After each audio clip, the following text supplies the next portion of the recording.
Peace everyone, Unmask Art here, and welcome back to another colored pencil live stream. I started streaming this project on Friday, I think it was Friday, and at the end of the stream I asked you guys if you would want me to do another kind of pop-up stream on Monday, and so overwhelmingly you wanted me to, so I decided why not just continue this project and do another live stream of it. Friday we were working on this eye and also the forehead. I didn't really do any additional work to this project over the weekend. I was actually kind of drawing up other things, and so I still have a little bit of work that I need to do to the forehead. I'm probably not going to even finish the forehead today. I mean, I'm not even done with the eyes. But the goal is to get to the nose today. Just talk about some nose stuff. So of course, if you have any questions for me, you are more than welcome to ask your questions.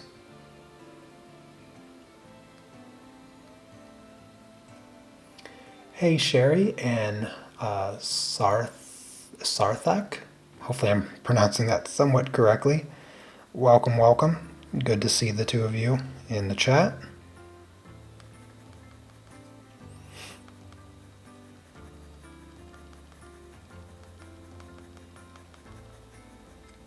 Just doing some layering here with my light colors.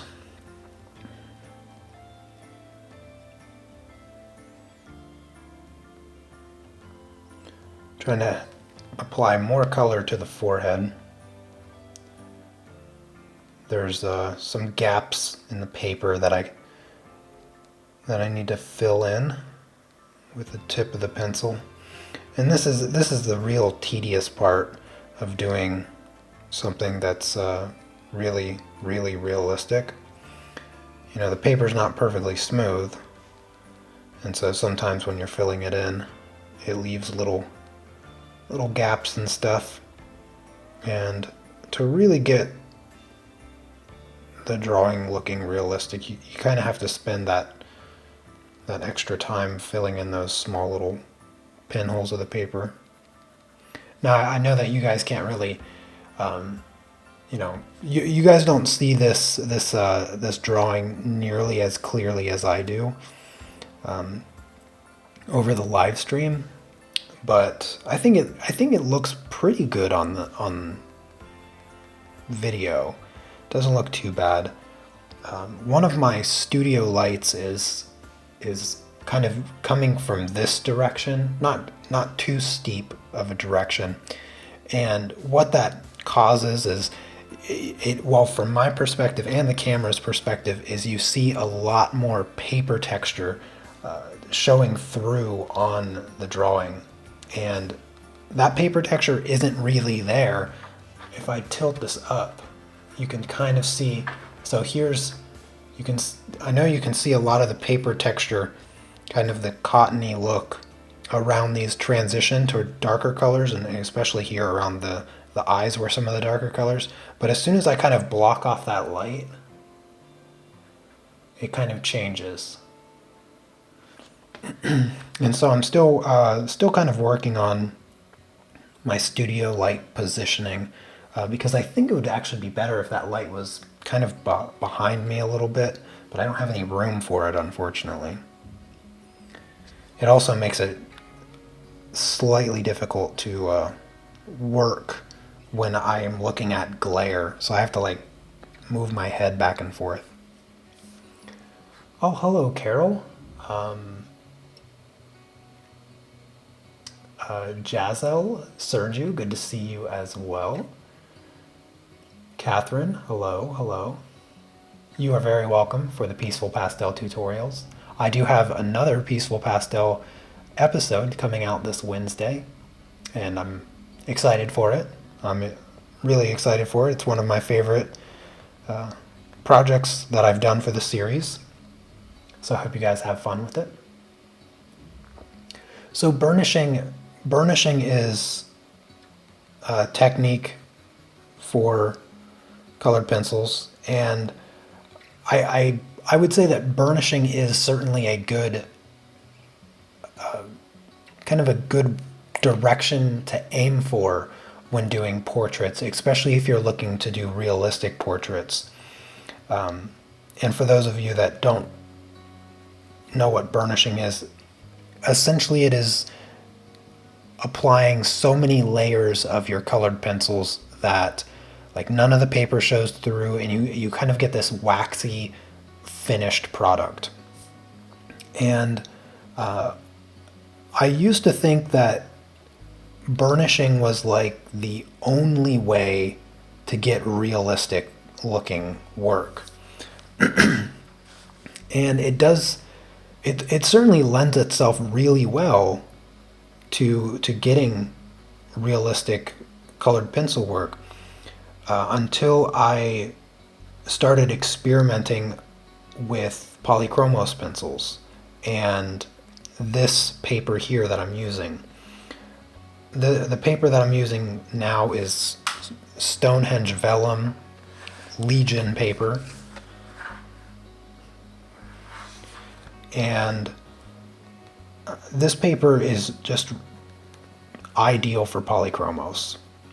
And I never really liked Polychromos. If you go back, a couple years on my channel and hunt down the numerous times in the live streams that people asked me about Polychromos, I always kind of avoided using these pencils. I've had them for a very, very long time, and I never really started using them until around this time last year. And I kind of started toying around with them a little bit more and experimenting on different paper. And what I found is Polychromos, these pencils don't really like the smooth paper, like the Bristol plate that I usually use for my colored pencil work, because you really need a little bit of grain, a little bit of tooth in the paper for these pencils to really shine and do what they do best on, in my opinion. You need some tooth, because these colors, the Polychromos, are really translucent. But back to the burnishing thing. So with this drawing that I'm doing now, even though I'm kind of getting like that smooth, almost waxy look of a finish, it's hard to say whether or not I can refer to this as burnishing, because the amount of pressure that I've been applying throughout this entire drawing so far is about the weight of a butterfly. I barely touch the paper with the pencil. As most of you know, my general rule with colored pencils, in fact, my number one rule, is never press harder than what is necessary for the color to show up.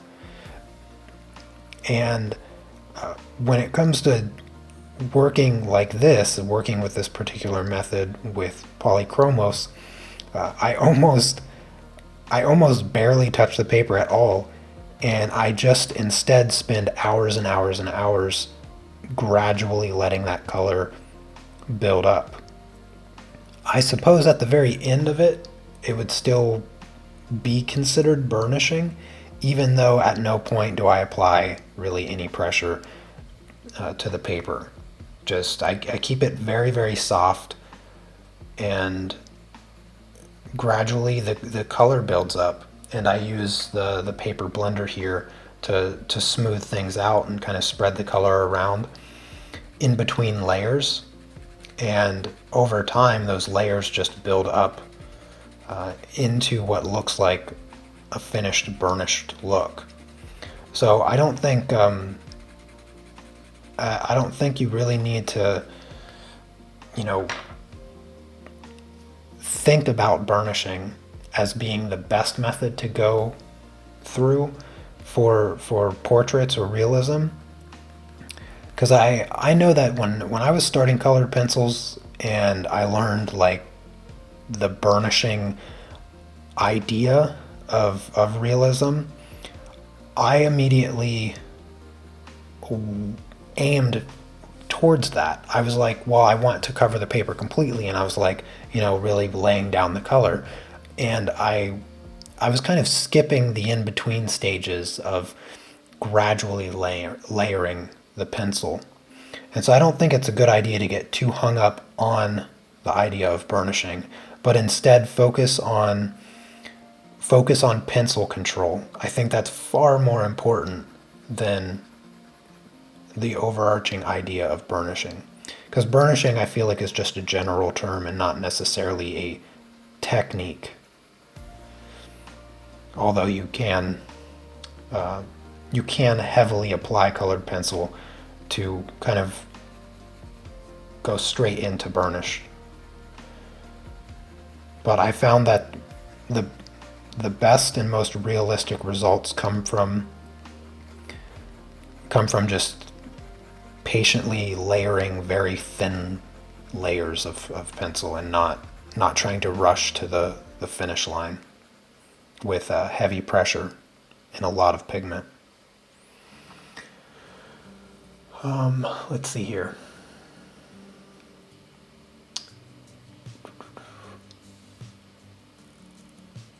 Yes, you can absolutely use an easel for drawing as well as painting. I'm working flat right now, which I wouldn't recommend. I would recommend always using at least like bare minimum like a 20-degree angle. The reason for that is if your paper is laying flat like mine is, and you're looking at it like this, because your viewing angle is not straight down, right? My viewing angle is at like a 45, right? So the way the camera is viewing the paper now, this is kind of my angle that I'm seeing my drawing. And what that causes is foreshortening distortion perspectively from your perspective. So if you always draw with the paper hanging out at a 45-degree angle, when you finally look at your drawing flat on, you're going to notice that you've elongated everything, and it's going to cause like proportional errors and whatnot. So you have to be careful with working flat, because you have to adjust your position, and you need to constantly be looking at your work straight on to make sure that you don't make those errors. I already have my line art applied accurately, so it's relatively safe for me to work on this project at a slight angle. And I lean in every now and again just to make sure that I'm not doing anything weird. The paper that I'm using is Legion Stonehenge Vellum. I'm gonna have to show this like a million times throughout the live stream, but yeah.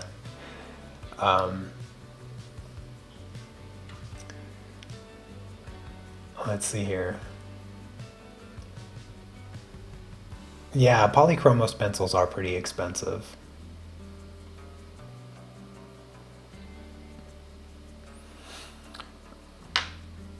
Yeah, they're pretty expensive. I never know what to do with my left hand. I should just draw a while with my left hand. But then I wouldn't know what to do with my right hand. Hope everyone had a good weekend. Anybody do anything fun this weekend that they care to share with the family? Personally, I didn't do anything this weekend except watch movies. Trying to think, what did I watch on Saturday? Friday, I watched Ocean's 11 with my wife. That's always a good Friday movie. Good popcorn movie. Great cast. Saturday, what did we watch on Saturday? My wife and I, we watch a lot of movies. Um, I can't remember what we watched on Saturday, but yesterday we watched two just awful movies. They were just so boring.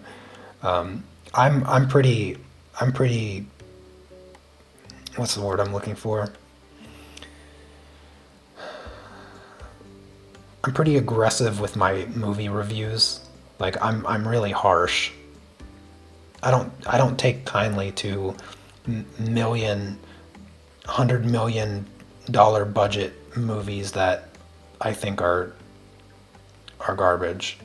But we watched this movie called Snatch, which is all over the place. It's directed by Guy Ritchie, and it was recommended.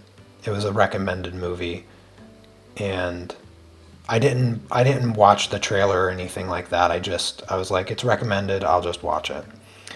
And it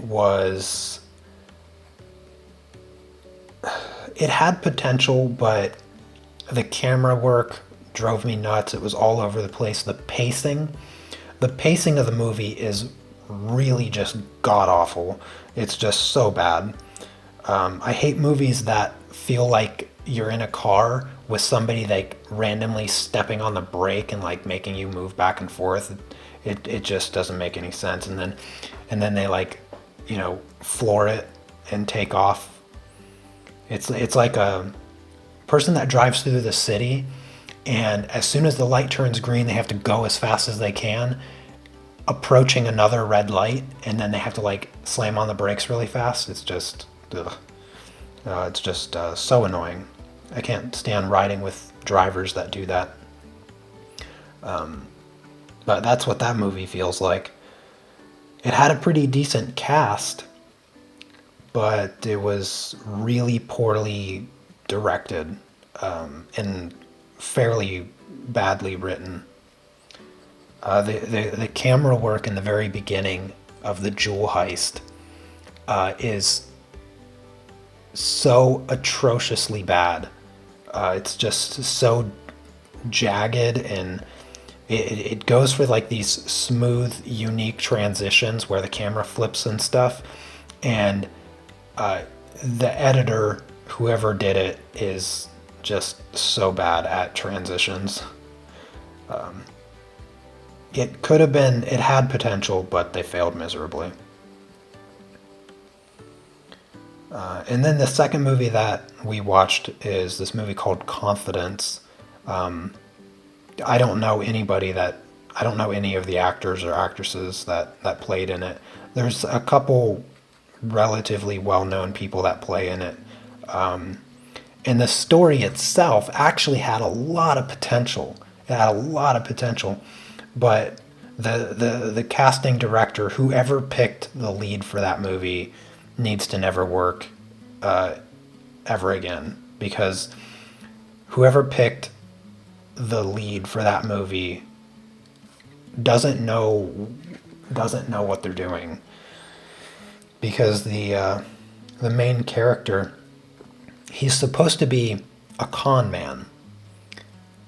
So usually what you would associate with somebody like that is they're kind of smooth talking, they're easy to convince people, because that's the whole ideal, right? Like, you want a con man exerts confidence. They're supposed to be smooth when they talk, they're supposed to be charismatic and convincing. This guy was about as lively as roadkill. His delivery was just so boring and monotoned. And the funny thing is, he always acts like a tough guy throughout the movie, but he has the voice of like a 13-year-old girl. It's just a really bad movie. But the story itself actually had like real potential to be a good movie. It was just the cast was horrible, the acting was horrible, and it looked super low budget. Looked really low budget. Sorry. When I talk about movies, I could just go on and on and on forever. I love critiquing and complaining about movies. Oh, hey, what's up, Chrissy? And Coffee Cat, I see you as well.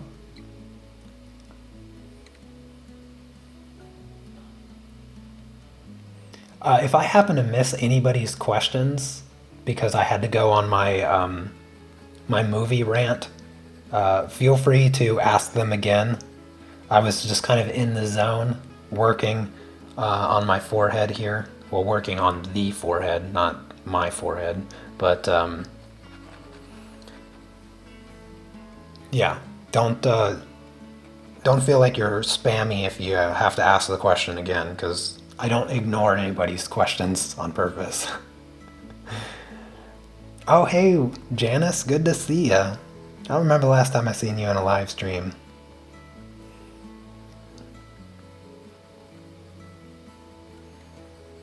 I'm going to be streaming probably for a long time today. So, just so you know. I was pleasantly surprised how many people showed up for Friday's totally unplanned impromptu live stream. It was really really cool to see a lot of new faces and see a lot of longtime followers and whatnot. It was super great to hang out with everybody, and I was really quite surprised at how close I got to breaking my breaking my record of concurrent viewers. As many live streams as I've done over the years, and I mean, I do have 100,000 subscribers, but that doesn't really count for anything because they never come to my live streams. But I've never broken 100. I've never broken 100 concurrent live stream or viewers before, and yeah, I felt like it was almost possible on Friday's live stream. Maybe one day. Maybe one day.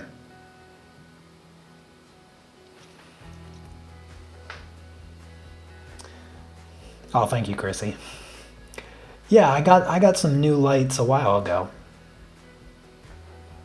Yeah, I figured it was quite early there for you, Janice. Yeah, I don't know what you're doing up so early.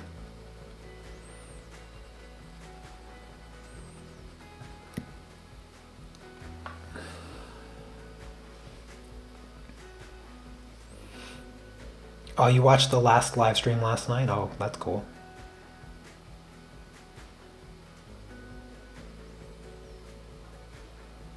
I hear you, Tammy. Yeah, the Patreon live streams quite late for Australian viewers, and pretty early for any West Coast viewers also. Yeah, I wish it's been a struggle. Like most of my viewership is either in the United States or Australia, and the time zones between those two continents is next to impossible to coordinate with my own because I'm like in the middle. And I don't want to do evening live streams because that's when my wife is home. And she's always like sneezing on my live streams. And as adorable as her sneezes are, she's also always at work all week. So I try to spend time with her and not on the live stream. So I don't really like to live stream while she's home because that just means even more time not being together or whatnot, or somewhat not being together.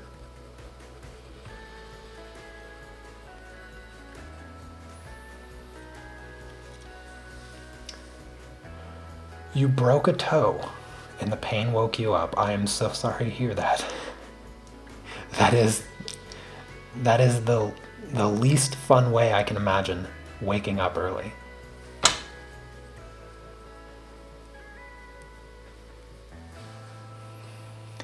Well, Catherine, hopefully my soothing voice can put you to sleep.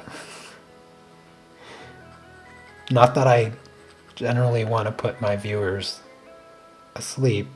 I know that I've gotten enough comments in the past to know that people listen to my live streams and they listen to me talk, and they fall asleep doing it. So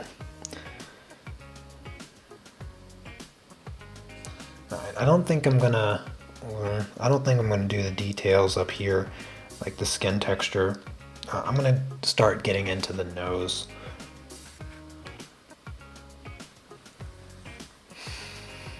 Let's see, how do I want to approach this? Noses are quite difficult. So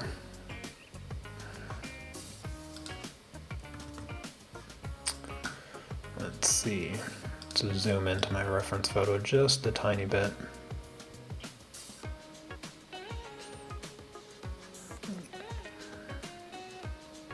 Just kind of start with the nostrils. It's usually the safest place to start. Kind of have your darkest values right there in the nostrils. And I'd say one of the most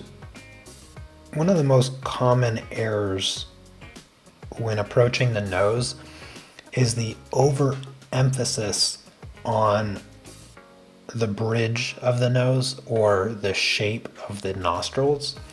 I find it far too common that people want to put lines in, like they want to do like a hard line for like the nostril flares. And really the tricky thing about noses, that I find tricky anyway, is making the transition from like the cheek to the nose. And if you look at noses, you look at pictures of noses, if you like to do that kind of thing, you'll notice that there's not ever really a line there. If the face is turned to one direction or the other, the face where you see more of the side of the nose, it just kind of blends gradually into the rest of the face. It just kind of goes away, and there's just nothing there to, most of the time, to give it form, and it's just a gradient that kind of dissipates into the cheek. And I think that's what makes it hard for a lot of people, because they want their nose to exist. They want it to be obvious, like, hey, check out this nose. And so because of that, they end up putting lines that don't exist. And so that's the hard part. The hard part is drawing what's actually there and not drawing what you want people to see, because people want people to be able to see that they're drawing a nose.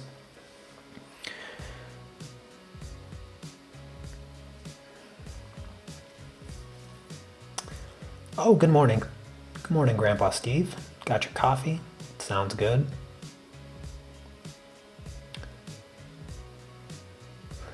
Thank you, Chrissy.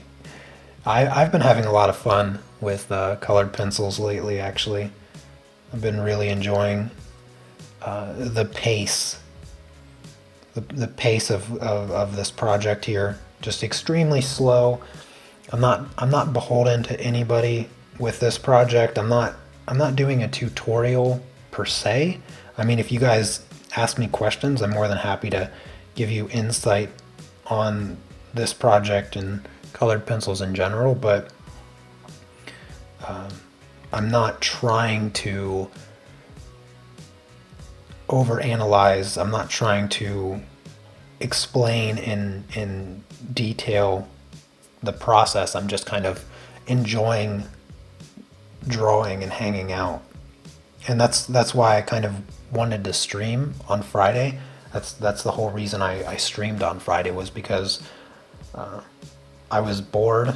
My wife was at work, and I was like, I'm drawing this portrait. I might as well hang out with some fantastic people, chat about whatever comes to mind, and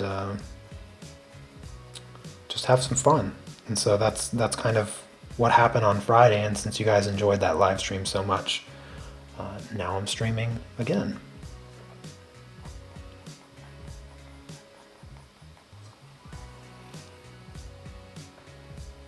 Exactly, not trying to prove anything, just draw. That's exactly right.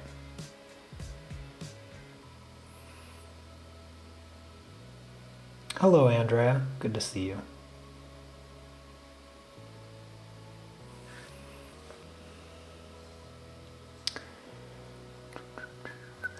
So anyway, back to noses.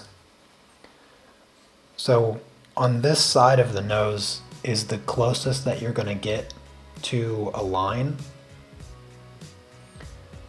And I think this is probably the areas that gets messed up the most, because the line is often totally overdone. And the trick, at least what I would refer to as the trick, is to ignore the nose as best you can and focus on what the color is of the cheek. So all of the colors that are happening on the other side of the nose. So you kind of you work in the negative space around the nose. And you avoid, you try your best to avoid creating obvious lines in the coloring process. So keep things really soft and work slowly. Don't go super dark right away, even if the area is quite dark. Instead, just build up the shape of where the dark colors exist, and then gradually build them up from there. Now, I'm not going to color in the cheek. I'm just going to color in a little bit right around the nose here, some of the shadows that exist in the area. I'm going to slowly try to build up the correct value that's happening on the cheek that surrounds the nose. That creates that somewhat of an illusion of line.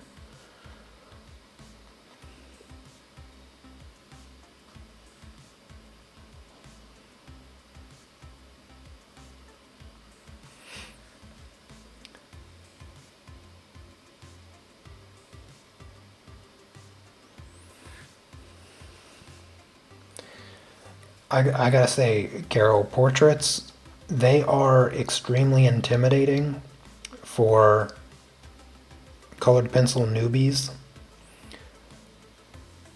But the challenge that portraits give you can be some of the most fun you have with colored pencils. I don't think there's certain subjects that I don't particularly like to draw or paint or color, but I still do those type of projects. And every time I do one of those projects, even if I'm not totally fond of it, I still really start to enjoy it, and I always learn something. There's never a project that I don't do. There's never a tutorial that I make where I don't also learn something from it. I always, well, maybe I don't say it often enough, but I kind of feel bad sometimes because I feel like I learn so much more than what I'm teaching in my tutorials, because everything, even if I do a similar subject, let's say, well, a portrait, for instance, I might have a process that I follow or I go through. For instance, I did the eyes, the forehead and eyebrows first, and now I'm working my way down into the nose. And that's kind of the path that I like to take with my portraits. But I always do something a little bit different each time, because I don't feel in any way that I've perfected anything in regards to art or drawing or painting or anything like that. And so I always do it just slightly different to see if the result is better. And oftentimes it is. Sometimes it's not. But I would say more likely than not, with every project, I kind of learn something, one small detail at least, that I can alter in future projects to kind of explore the potential of it. And I mean, this can be as small as the way that I hold a pencil to as big as, you know, the colors that I use, or which colors I apply first. So there's a lot of things that I leave open to exploring with every project, and even if it's the same kinds of subjects. It was this reason that I started picking up the Polychromos pencils in the first place, because I was like, well, I see a lot of people, and I have seen a lot of people over the years, just loving these pencils. And so I just had to explore them further to understand the differences that I needed to make in my own work to enjoy working with these pencils. And once I explored them, they're kind of my preferred second pencil, because I always liked Prismacolor. And even though Luminance pencils are amazing pencils, they work just like Prismacolor, so there's no difference there, except I have less colors to choose from. But Polychromos pencils are significantly different, and I think the approach with them has just different techniques that I wanted to explore, and I'm having a ton of fun working with them.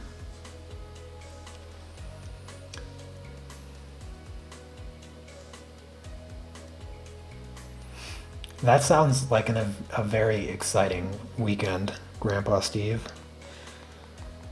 Very exciting indeed. I think the movies that I watched this weekend were probably less exciting than watching grass grow.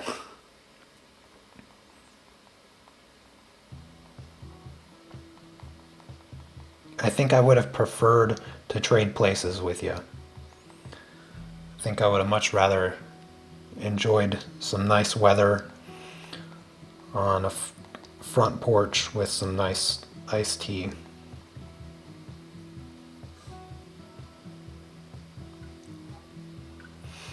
Please give away Prismacolor.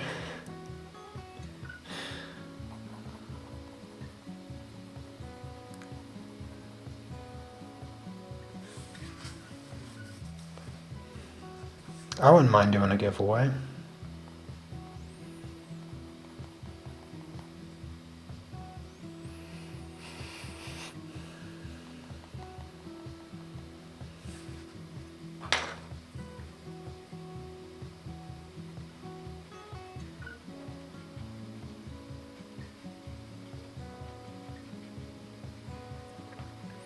Alright, so I've applied some of this color here, kind of building out the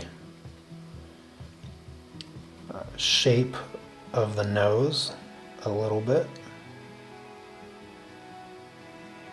keeping things really, really soft, trying to just get the shape of the outer edge of that nose. Very, very small commitment here with this color. So I didn't draw any hard lines. I just focused on the shape and the color of the cheek around the nose. It's not even like I'm drawing the nose.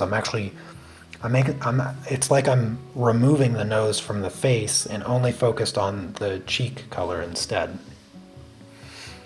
But now I'm going to put in some shapes and start bringing in the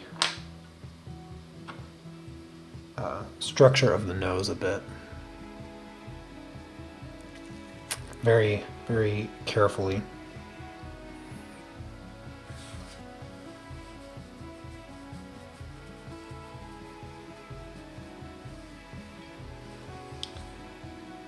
Again, if I happen to miss any of your questions, please don't hesitate to ask it again. I try to keep up with the chat, but when more and more of you come in, it makes it a little bit harder for me.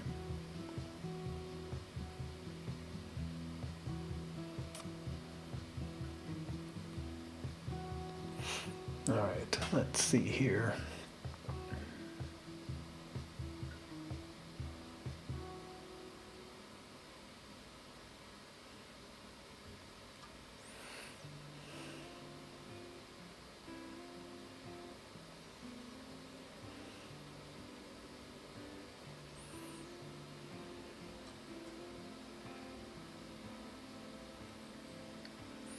I'm kind of focus on any darker shapes, but that are lighter than this brown that I applied.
This side of the nose here is quite dark, so just kind of lightly fill that in. And let's see here.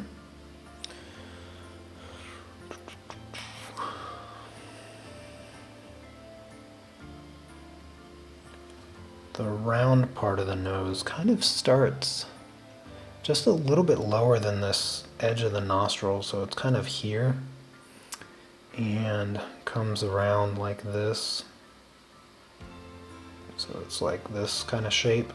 Not quite a circle. Not quite a circle. Kind of has a flatter edge over on this side.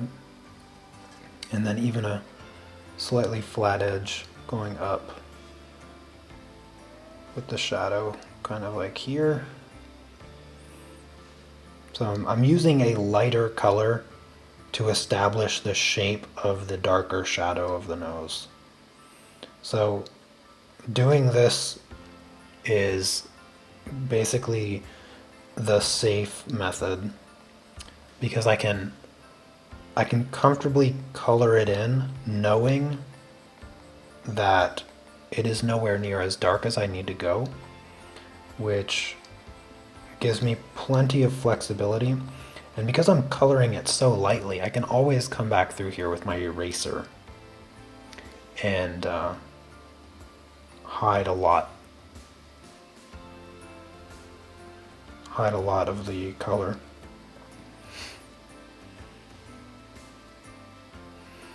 Let's see, then this nostril over here is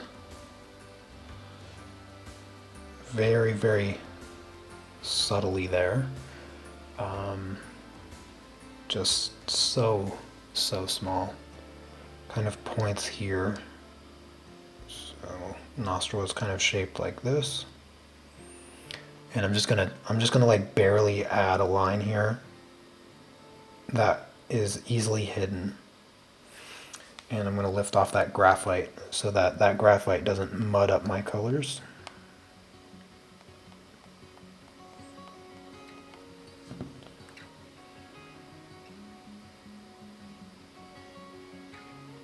A very, very soft line for that edge of the nostril there.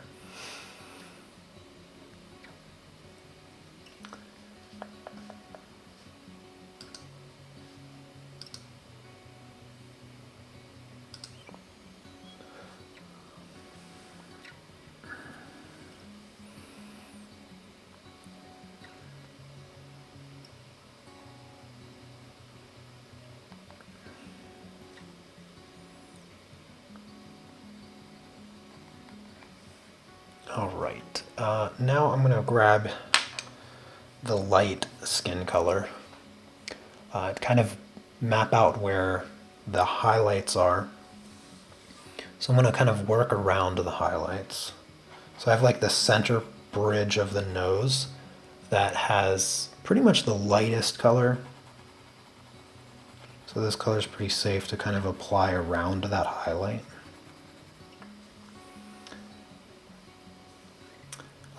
Will I ban the incessant chatter? Already did.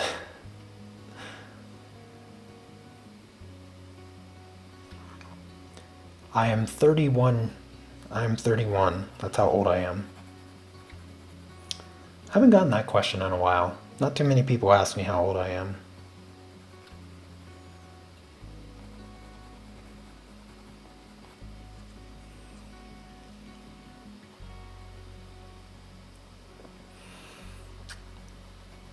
I'll be turning 32 in January. So only 3 more years before I retire. That's all I got left. Enjoy it while you can. Only 3 more years, and then I retire.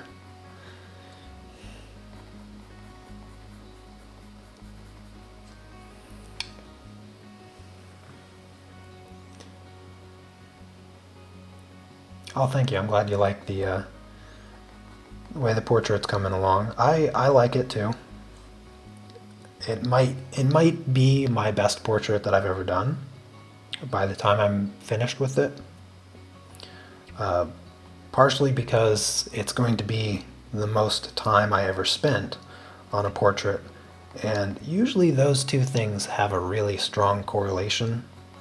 You know, the best thing you've done and also it being something you spent the most amount of time on. So a whole bunch of correlation between those two things, which is why I always stress the importance of staying patient with your art and doing your best not to rush all of those things. What will I do with all of the spare time in retirement?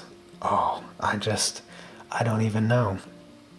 I will just draw and paint and do whatever. I imagine after 3 more years and a few months,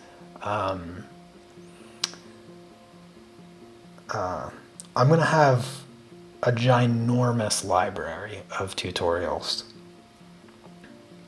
I do, how many projects did I do last year? I think I did somewhere around 25 projects last year. And if I take an average, each of those projects have 5 parts, which means roughly 12 hours for each project.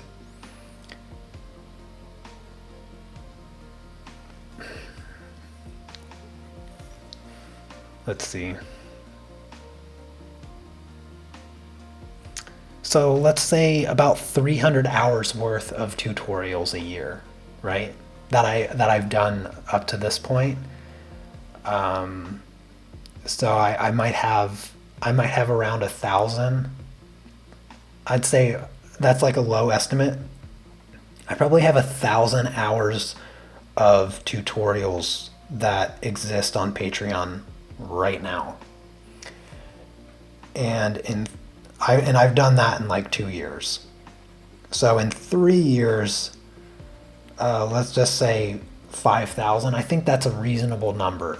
5,000 hours of tutorials. And so my website that I'm building, that I mentioned a little bit on Friday, will have so many hours of tutorials, it would take you years to get through them all. And so I won't have to make those anymore. I don't have to keep making the same tutorial over and over again if you can simply watch them over and over again. And so I won't have to make those tutorials for a living, because I set myself up to not have to make them anymore. And it isn't about not enjoying that. It's not that I want to stop making those tutorials because I don't like doing it. I love doing it. I love teaching. And I'll never stop teaching. It's something that I love to do. But right now, I have to operate with the mindset of a business. I have to. I don't have a choice. Like, if I want to, if I'm going to retire when I'm 35, then I need to be in the mindset of a businessman. I can't escape that. That's just the reality. So I have to think about finances and money and stuff. And so I am beholden to making tutorials that are compelling enough to make money from. But when I'm not beholden to that anymore, I just get to do whatever I want and just have pure enjoyment like this. Like, I love doing this, just hanging out, chatting with you guys, and drawing whatever I want as slowly as I want, talking about whatever I want. I like that. I don't, when I'm in tutorial mode, it's still enjoyable. I still really enjoy it, but it is tiring. Like, thinking and verbalizing my thought process, always remembering to tell you which color I'm using. Just like being in tutorial mode is very tiring, which is why I usually keep my live streams below 2 hours. So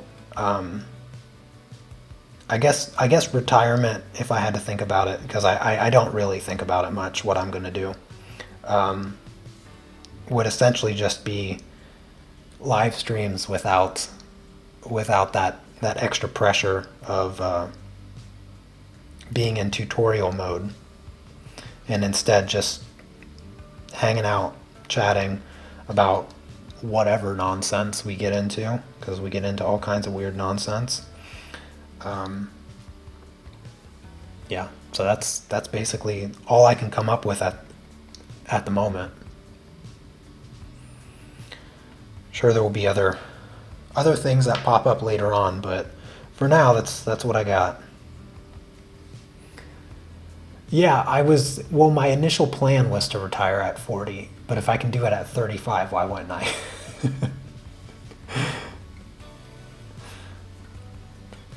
If you're wondering, like, if you're asking yourself, wait, you're 31 and you're talking about retiring. So a little bit of background for those of you that don't know. Ever since I was like 15, 16, when I first started working, I had almost a full-time job since I was 15 years old. And I don't like working for people.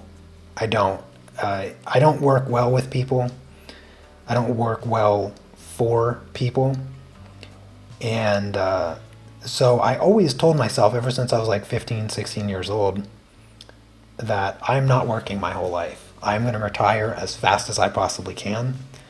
My dad has insane work ethic, and growing up and seeing all of his hard work not really pay off for much. I always told myself ever since I was young that I won't have any part of that. I don't want nothing to do with 80 years of work and 2 years of retirement. So I just planned accordingly, and now I'm just implementing that plan. As of last year, I started really thinking about what I needed to do, and so that's that. Because I don't require like $1 million. You know, I live very, very simply, and I do that on purpose. I do that so that I don't have to make them. I don't have to make a lot of money in order to retire. I need to just make enough, and then I'm good, and I'm done. And then I can just be beholden to literally nothing. I can not worry about if is my website doing okay? Are my courses selling? Are people watching my YouTube videos? I mean, I barely worry about that stuff now, but I mean, once I'm done, then I'll care even less. Yeah, retirement is unpressured teaching. I can just do it for fun and not have any worries or consequences about like having to, I don't know, make a certain amount of money or something like that.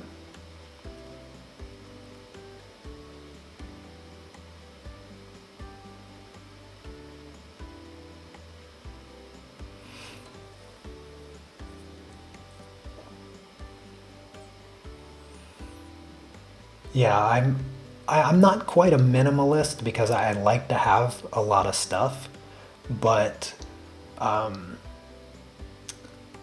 feel like the a lot of stuff that I do have is more practical than other things.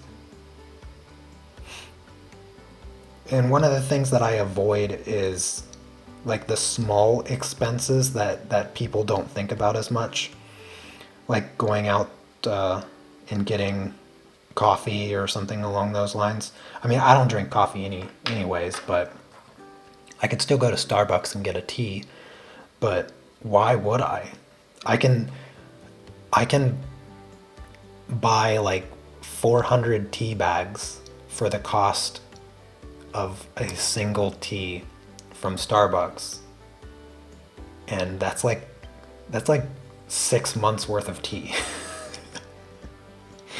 And so I just I spent my entire life with that mindset, and so I've never made those types of regular purchases, and because of that, I can retire whenever I want. I mean, if you want me to be like, honestly, I could probably retire next year. To be honest with you, I could probably just go all in for the next 12 months and then just be done. But I feel like I'd have to sacrifice quite a bit to do that. And I'm not really in a rush. So. Oh, the other thing that I'm going to do when I retire is get in shape. I'm gonna like work out. I'm gonna become a gym rat. That's what I'm gonna do.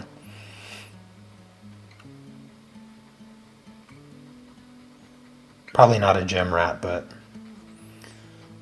focus more on my physical health a little bit more than I do now. I spend quite a bit of time working at my desk, and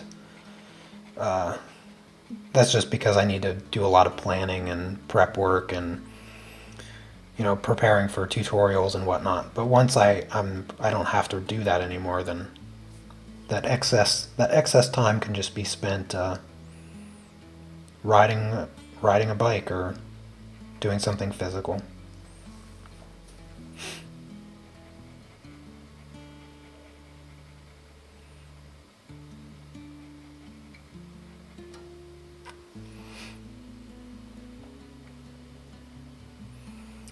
You're on your second year of no buy. Only needed art supplies. Let's see, this sketchbook, which was I think like €10, roughly around there. I'm trying to think, was there any other art supply that I bought this year? It was August of last year. I'm pretty sure it was August of last year, the last time I bought art supplies, and I bought sketchbooks for Inktober of last year. I probably spent around like €200 for that, and I hadn't bought any art supplies up until this sketchbook. I'm almost certain. No. I take that back. I did buy about $15 of pencils. So I needed a couple colors in Polychromos, a couple colors in the Carbothello pastel pencils. And so I bought maybe €15 of pencils earlier this year. I can't remember when. But then I got this sketchbook last week. But I actually got this sketchbook technically for free because I used the Jackson's I used the Jackson's handmade soft pastels for the Peaceful Pastel series, and Jackson's they sponsored the first episode, and they hooked me up with a page for the season 1 starter pack, right? So you can go to Jackson's Art Supply and you can look up Unmask art, and you'll have the season 1 starter pack. And so every time the season 1 starter pack is sold, I get a little bit of a commission because I'm a Jackson's affiliate. And since that, I was able to buy this sketchbook with just my affiliate account, which means I technically got it for free because I just used my affiliate account. So technically, I didn't even buy this sketchbook. I just got it. I just got it for free. But yeah, that's the only supplies that I've bought in like the last year. I really, really, really diminished my expenditures because I know I want to say 2018. Yeah, I'm almost certain 2018 I spent $11,000 in art supplies. 11,000. Yeah. Yeah. So there was a lot of expenditures in 2018. In 2019 it was still I think it was right around 4 or 5 or something like that. I don't remember it.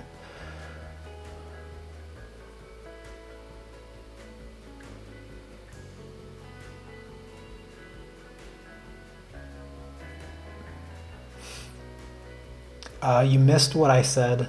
Oh, wait, let me go back. I'm trying to make sure that I don't miss any questions.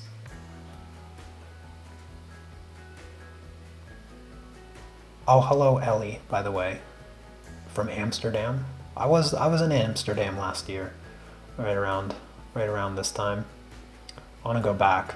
Amsterdam, the food. Oh, the vegan food in Amsterdam is just so good. I want to go back so bad. The vegan junk food place, oh gosh, it was awesome. It was so awesome. I want to go back so bad. I would like to ask you, since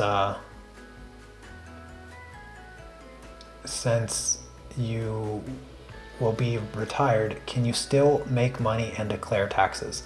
Well, yeah, technically, like, just because I retire doesn't mean that I won't continue collecting money from my my business.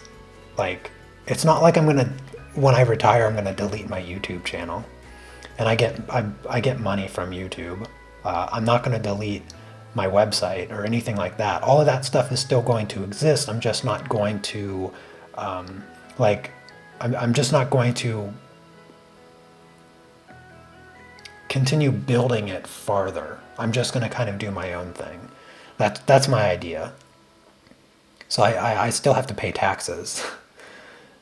No, I do not. I don't blend with a white pencil because a white pencil desaturates colors. Sorry, I'm trying to get to questions that I missed. I had to scroll up a little bit, doing my best.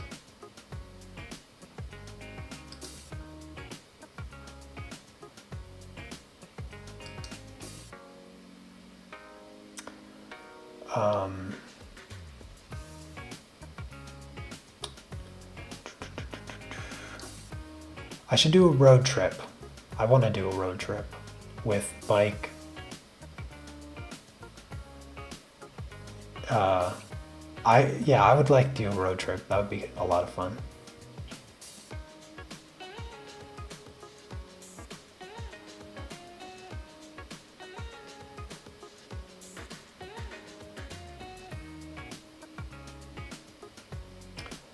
Watch the How to Make a Living off YouTube. But how did... Wait. I'm not... Is that a... I don't know if that's a question or not.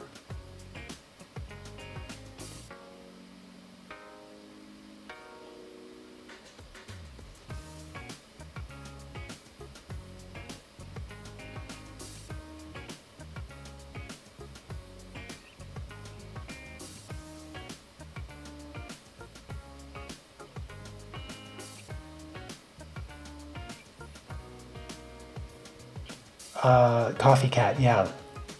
11,000 did include some tech equipment, but still a lot of it was supplies. Half of it, maybe. I'm trying to think. Less than half of it was tech equipment. Like, I didn't buy a new computer or anything. I did buy a new camera. That is part of it. Am I vegetarian? I'm actually vegan. Yeah, I've been vegan for 11 years.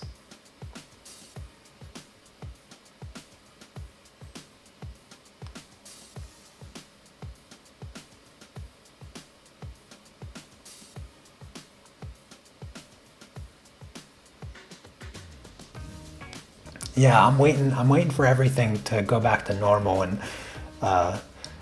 Amsterdam might be the first place I visit. Get some of that super tasty food.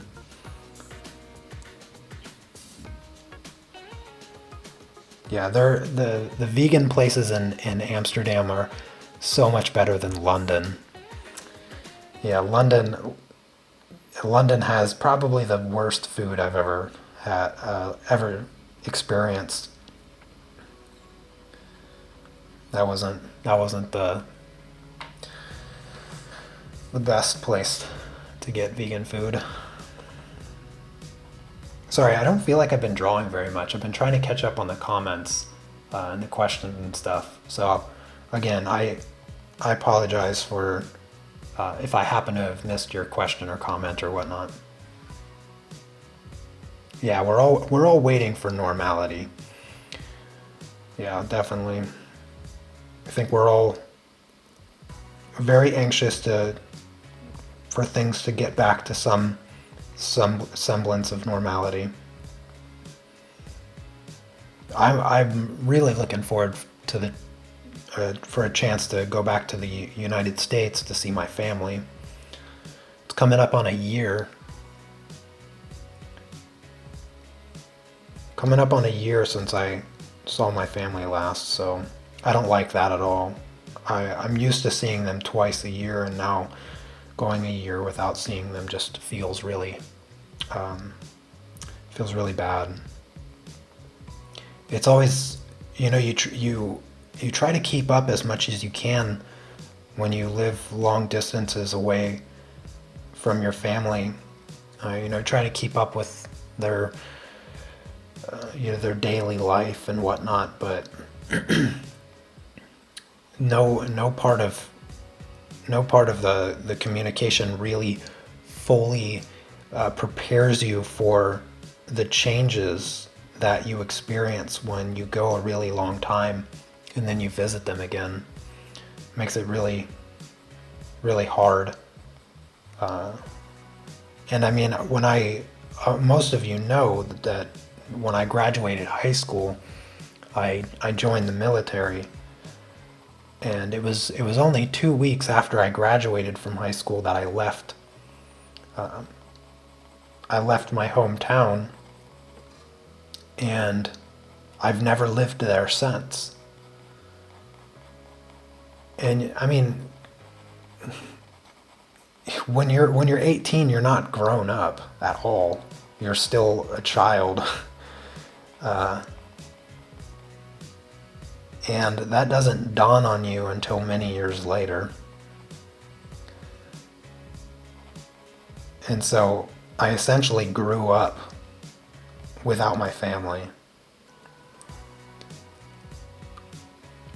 And so sometimes it feels really disorienting being around my family, because I've actually spent all of my adulthood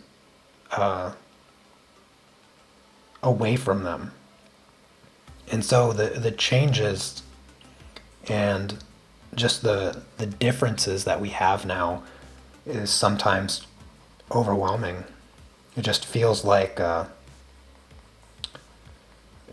dream sometimes.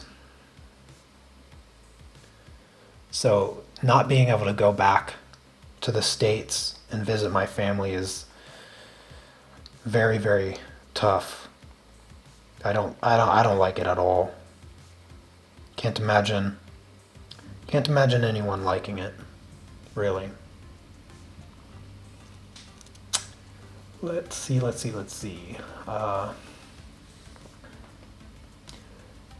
You tried soft pastels. You like how fast they add color and the final effect, but your throat and eyes get itchy. Interesting.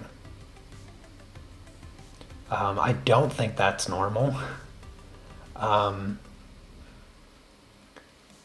If you feel like you're having that problem, you can maybe try to have a fan that points the opposite direction to kind of keep the airflow blowing away from you. You can try that and see if it helps. I've never personally had that problem, so I can't relate to it very much. Do I take supplements? No, I don't. You've been vegan and vegetarian for a while, but I heard you have to compensate for the B12 and the iron.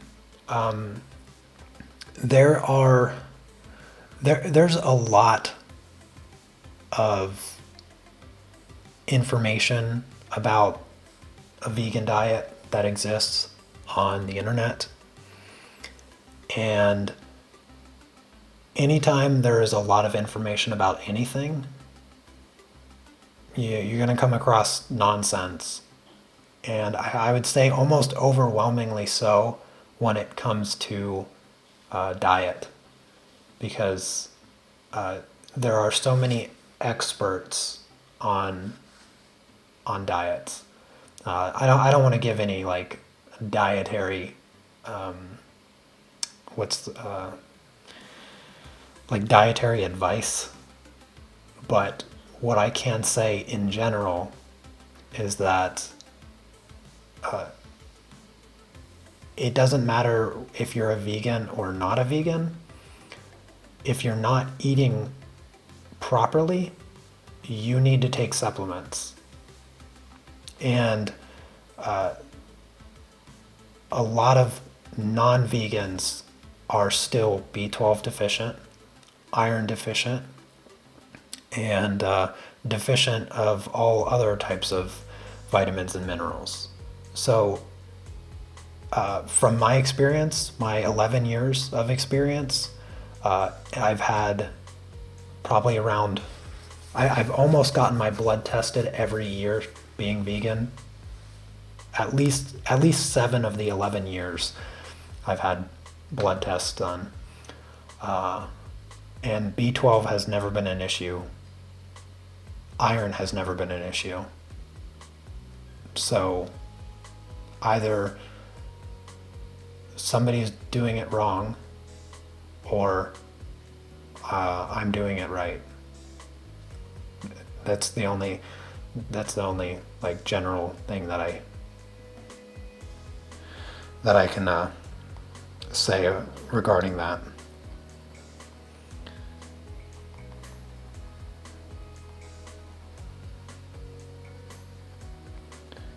Oftentimes you get, we haven't talked about veganism in a long time on the live streams, but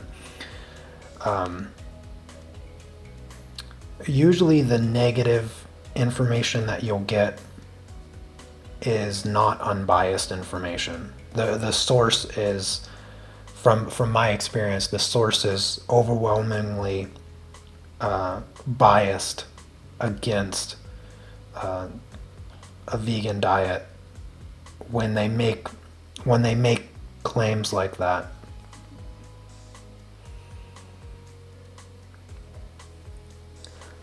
And so it's very difficult to get to the real information because there's so much information.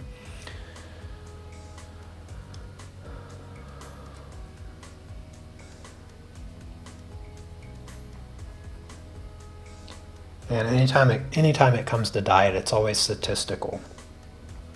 It's always statistical information because that's really the only way they can study diet is through statistics. They can do individual studies, but the results of the studies are always statistical because everybody's different. You know, you feed everybody peanuts, you're going to kill off like 8% of the world's population. And there's nothing wrong with peanuts.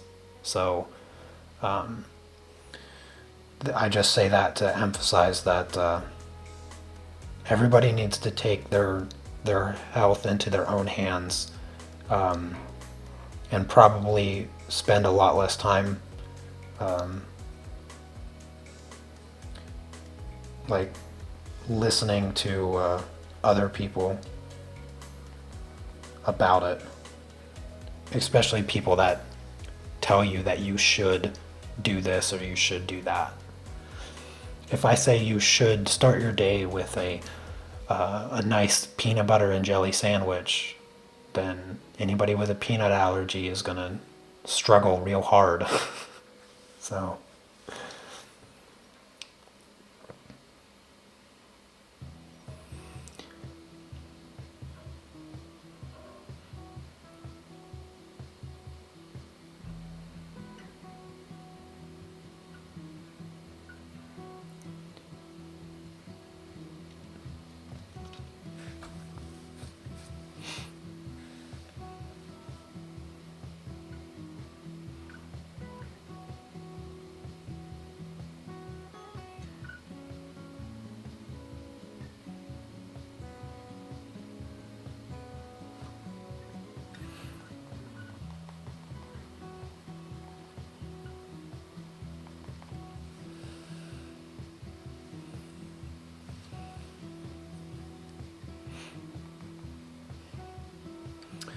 let's go back to the lighter color here.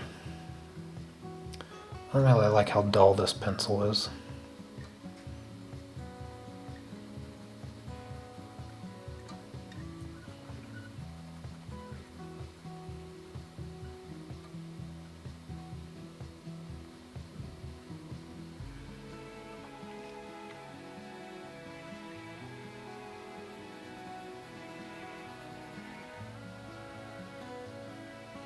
I still haven't gone as dark as I need to on parts of the nose here, but I'm slowly but surely building up, kind of building up my colors.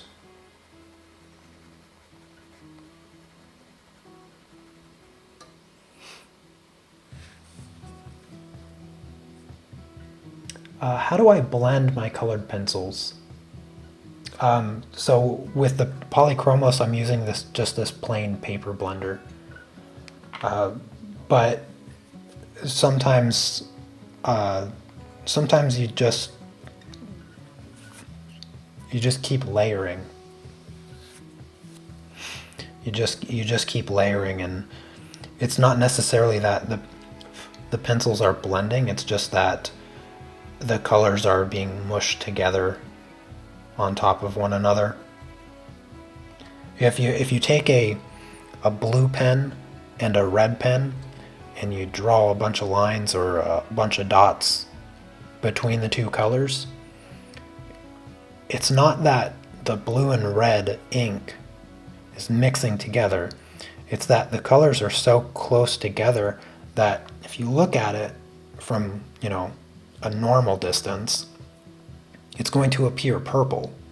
And that's just because you can't really differentiate between the red and blue dots anymore.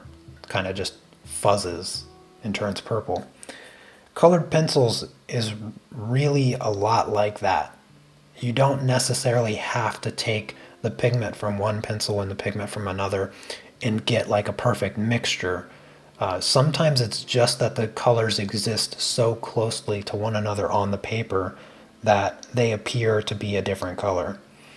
And really, you can take that approach to colored pencils and get the best results that you can imagine. And you don't necessarily need a unique tool of blending or anything special for the colored pencils to look good. But different techniques will have slightly different results. For instance, blending with solvent. I used to blend with solvent all the time, and I still do blend with solvent when the occasion comes, but I do it far less often than I used to. Not because blending with solvent is like a bad thing to do, but because I learned the subtle differences between the looks. So if you blend with solvent as opposed to just layering a whole bunch, you're going to notice a few things. And the first thing that I noticed that I wasn't really a fan of when using solvent is that you're kind of left with a fog.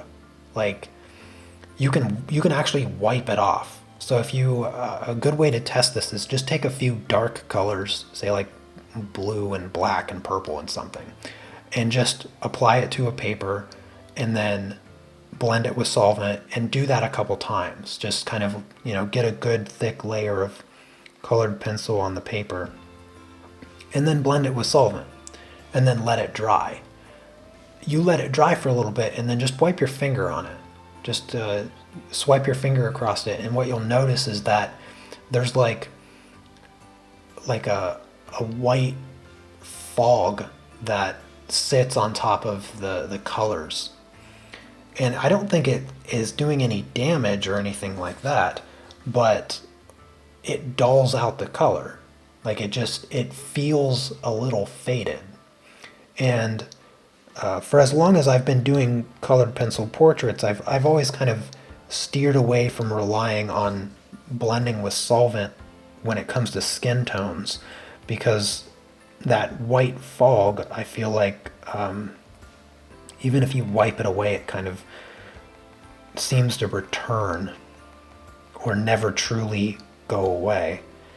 And so I always felt like the skin lacked a bit of luster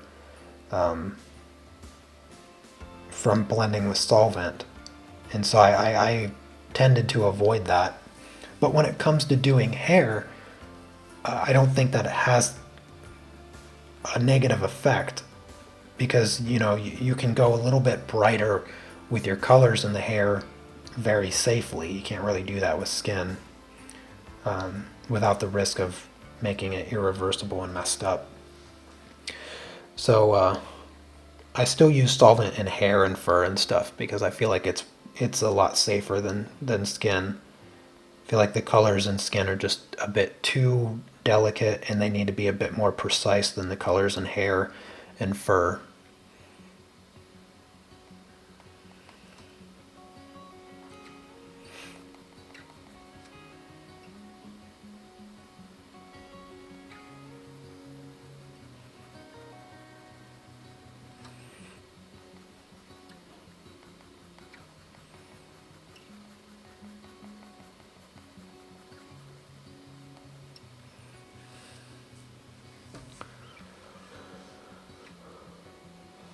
Oh, hello, Victor. Yeah, you're a little bit late. I think I've been streaming for like 2 hours now. I'm not quite sure. I lost track of time.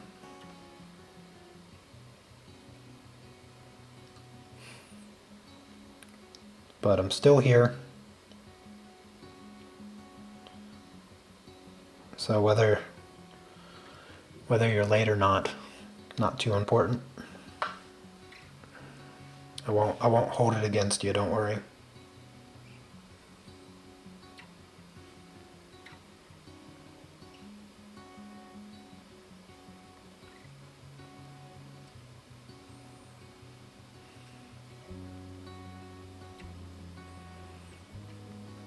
Got to start going darker with my shadows here. So things are gonna get a little tricky. It's always when you start incorporating the darker colors that I feel like it truly gets hard. Dark colors I think are what scares most people in skin.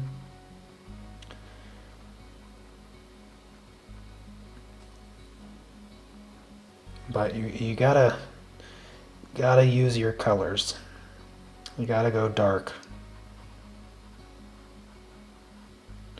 Sometimes it's easy to start with the darkest color and then gradually work out to the lighter stuff. But as many portraits as I've done at this point, it's hard to say really. I've started with really light colors. I've started with like the darkest colors. And no matter what you start with, I always feel like it's the meeting in the middle that is the hardest to accomplish. The transition from the dark colors can be just so daunting sometimes and just feel like it's impossible. One of the hardest things to avoid is a dull transition. And what I mean by that is, like, say some of these shadows here are so dark that I need to incorporate black into them. And so the transition from where those shadows are like almost black to, colored part of the skin, if you pull that black into those brighter areas, you're going to kind of deaden the skin. And so that's where you have to use like a lot of precision with your color saturation. And that's probably, well, not probably, that's the reason why there's like so many instructors, teachers, whatnot, that have this philosophy of don't ever use black kind of thing.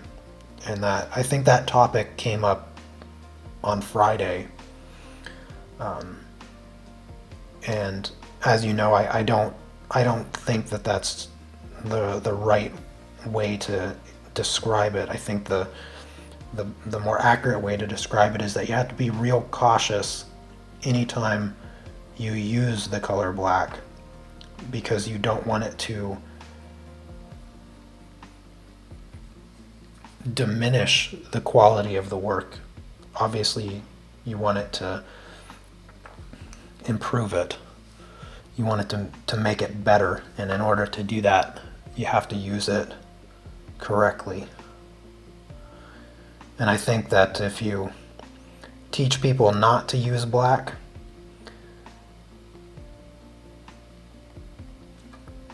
you're never letting them learn the right way to use it.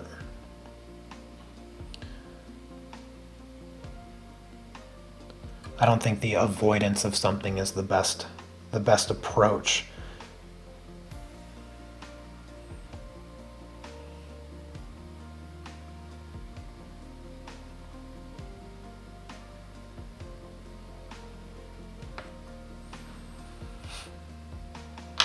Do I still want to write a book someday? Yes, actually I do.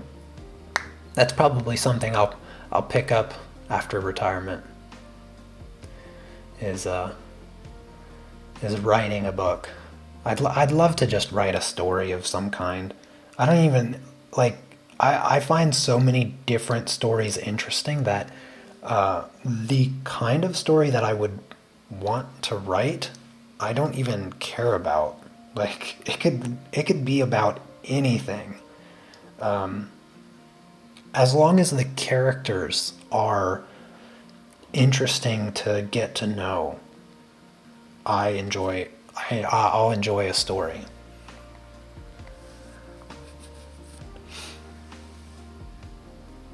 Gosh, I feel like the nose looks weird. I suppose it kind of looks weird because of this nostril over here. This nostril's not quite shaded the way that it needs to be. Let's try to fix that, shall we?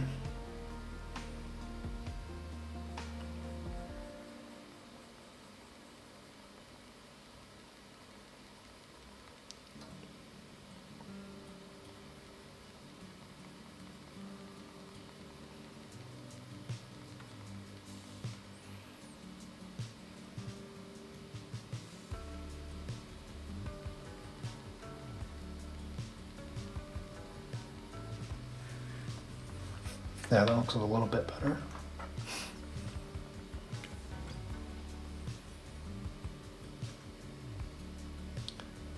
No problem, Arnav.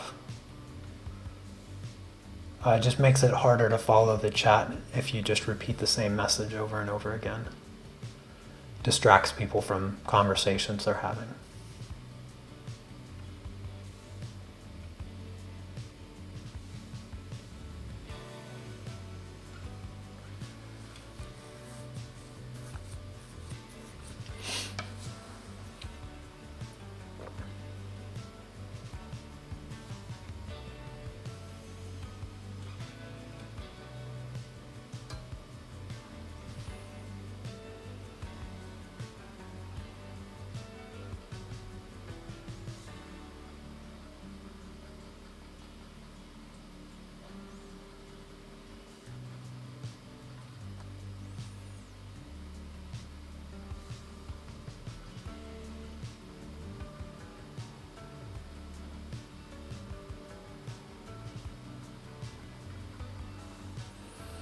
See, I got that highlight that falls on the edge of the nose, so I'm going to just use a little bit of a light ivory to just kind of protect that small little highlight right on the edge of the nose. I feel like I need to apply a bit more color on the outer edge here where the cheek is, just to set the nose in place a bit more. Maybe it will look a little less awkward with a bit more skin behind it.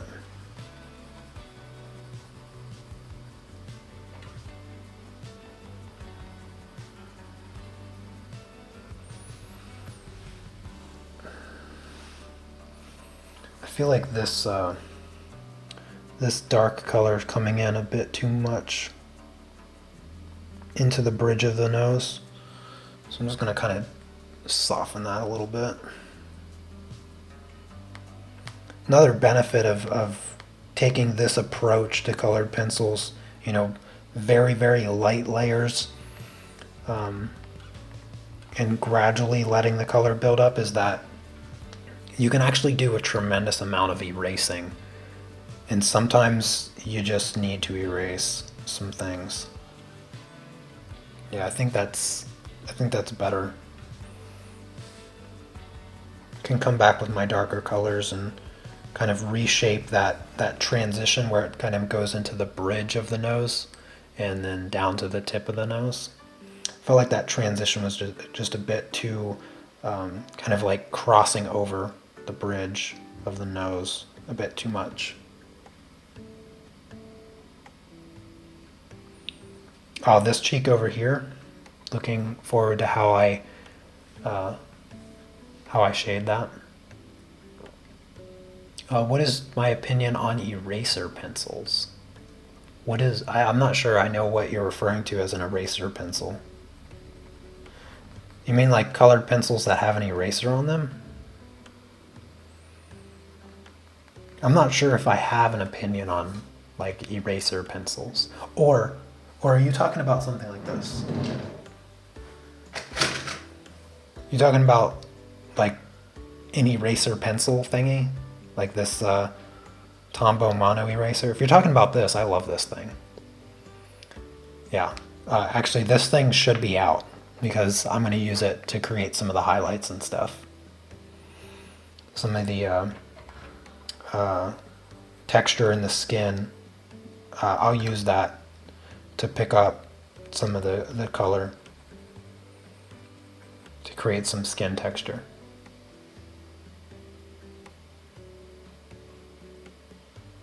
Yeah, it's great. These are basically the only two erasers that I use. And this detailed Tombow mono eraser, and then just a kneaded eraser. I don't particularly like the rubber erasers because they leave so much like eraser dust behind, and it drives me nuts. I hate that stuff. I do not like eraser dust.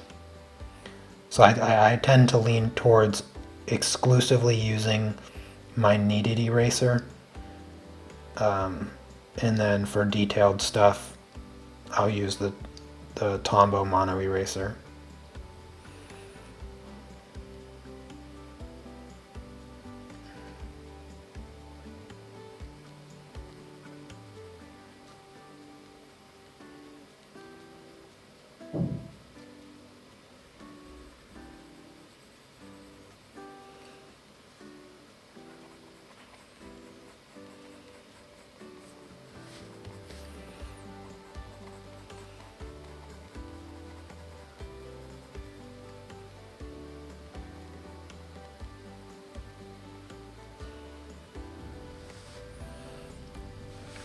All right, let's see. Probably, yeah, I can shade the nose. I need to sharpen this pencil. It's driving me nuts. Give me a second.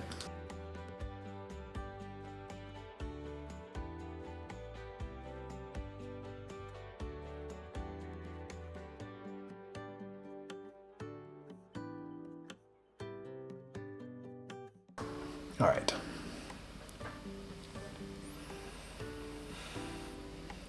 What is the kneadable eraser for? Well, I mean, it's an eraser. It's used for erasing. The benefit that I find in kneaded erasers is that you can shape them. So if I need to erase like fine details, I can just do this with it. And then also What I do a lot with it is I'll roll it into a cylinder and I'll roll it on the paper. That way you can erase like large areas, but you also can just pick up a lot of excess graphite. Like you can see this line art for the hair. If I don't want the graphite to be so dark, then I just take my kneaded eraser and just kind of roll it on the graphite. And instead of like erasing the whole thing, instead I just pick up a little bit of the excess graphite and I can still see the line art, but now I don't have all this graphite on the paper. So that's one of my favorite things about the kneaded eraser. The other thing, which is really great, is that they last like forever, because you can just mush them up and mix them, and it cleans it essentially. But the downside to the kneaded erasers is, since they're a little sticky, if you drop it on the floor, you're pretty much going to want to throw it away because it's just gonna be gross. And if you get a hair in your kneaded eraser, just the thought of that makes me uncomfortable. I won't talk about that anymore. But yeah, kneaded erasers are great. They're like my favorite. Any tool that gives you a lot of control is what I like. So the Tombow eraser, a lot of control. The kneaded eraser, a lot of control. Small paint brushes, a lot of control. So yeah, I kind of lean towards that stuff. Here's a good example. Like, I need to erase a little bit of this brown to lighten it a bit. So instead of like trying to erase the whole nose, I can just kind of tap on it just in that area, and then now that excess brown is not there anymore, so I can move on and correct it.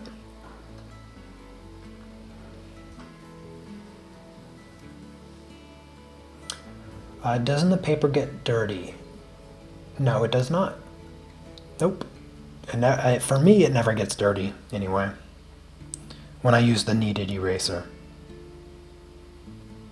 When I roll it, it cleans the paper.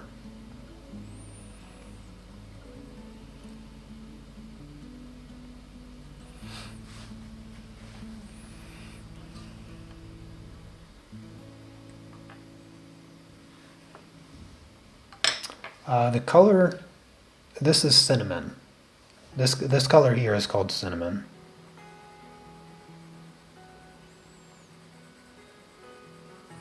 If you want to know all the colors that I have out that I've used in this so far, I listed them all on Friday's live stream.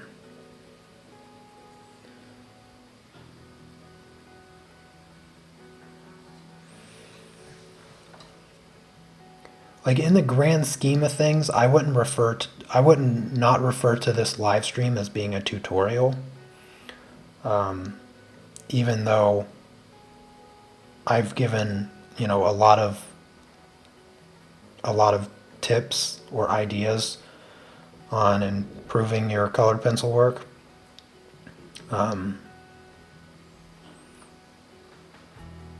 Yeah, it's not a tutorial, and I wouldn't describe it as such.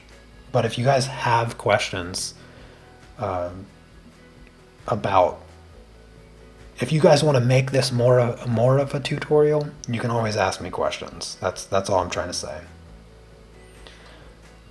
Chat dictates the level of tutorial, so the more questions you ask regarding the process here, the more it turns into a tutorial.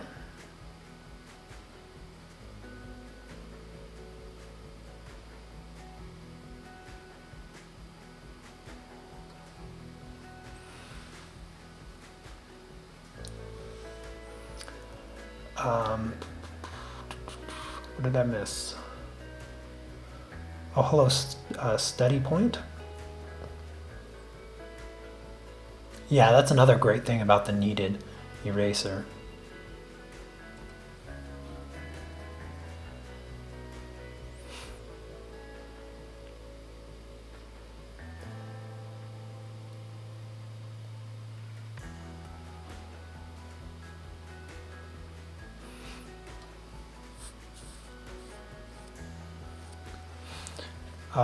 With colored pencils, you can use watercolor paper, but I don't like watercolor paper, so it's not a paper that I use with my colored pencils.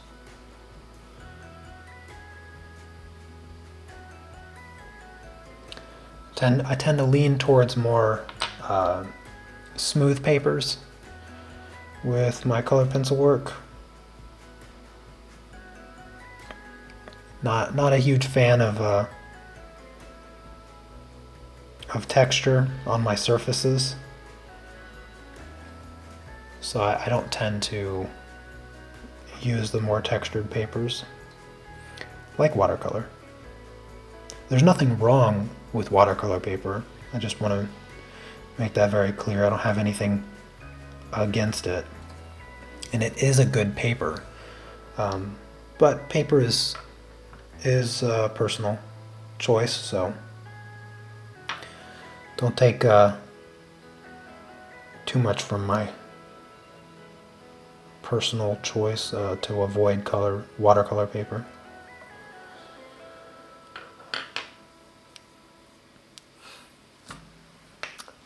You gotta go, Carol? Okay.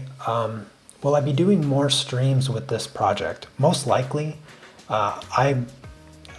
This is just kind of a fun project for me to like hang out and do.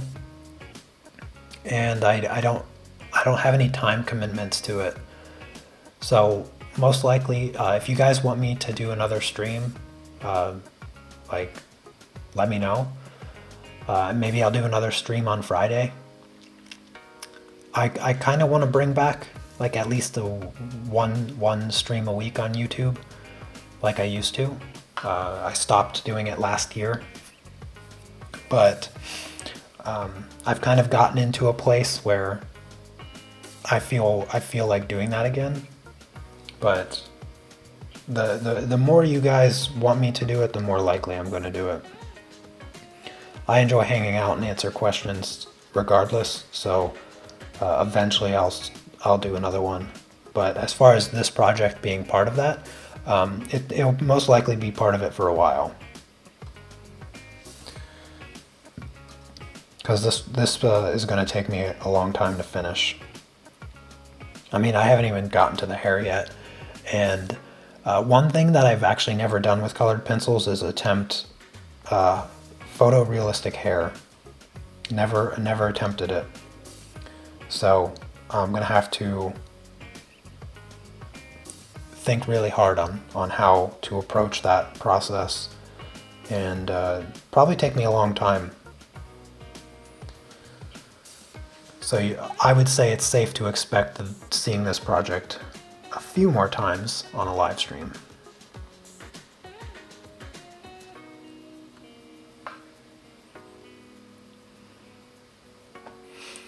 What was the book that I recommended a while ago?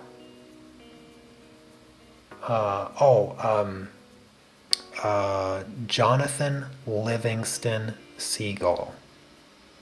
Yeah, that's the title of the book. Are they going to be quite this early? Well, do you want them later, Sneaks? Thank you, Poncho, so much for the super chat. I enjoy hanging out with everybody as well. That's why I love these live streams. Let me check. I am so zoomed in on my reference photo, I don't know what color the hair is. The hair is blonde, but it's the lighting isn't super bright, so it goes from blonde to like a mid gray brown. So it's like a mix between blonde and brunette, but I would say it's much closer to blonde than to brown.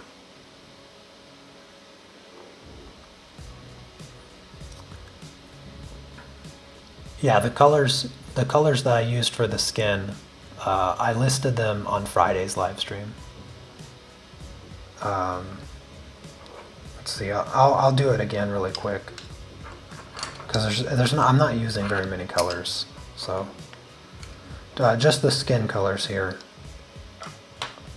103, 271, 130, 265, no, 263, 169, 132, 189. So those are the colors that I've used in the skin for this project. But with that question, I want to also explain that just because I've used these colors in the skin doesn't mean that these are the colors that you'll use for every portrait. Skin comes in different colors and shades and stuff, and I make my adjustments as necessary. A lot of these colors will be reoccurring for sure in many portrait projects, but don't put too much emphasis on the colors a particular portrait take, because there's a lot of variables when it comes to portraits, and so you want to make your adjustments accordingly, and you want to understand why the colors are being used, and less about the particular colors that I'm using, because I could have used different colors here and got a similar result. I just chose, I think, what I felt would be easiest to mix together to get the result that I want. So just keep that in mind. Don't put too much emphasis on my colors.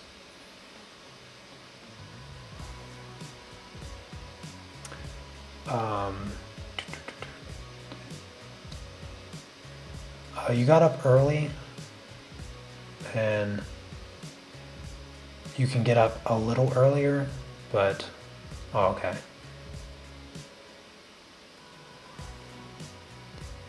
Well, the idea, Sneaks, is for me to start around noon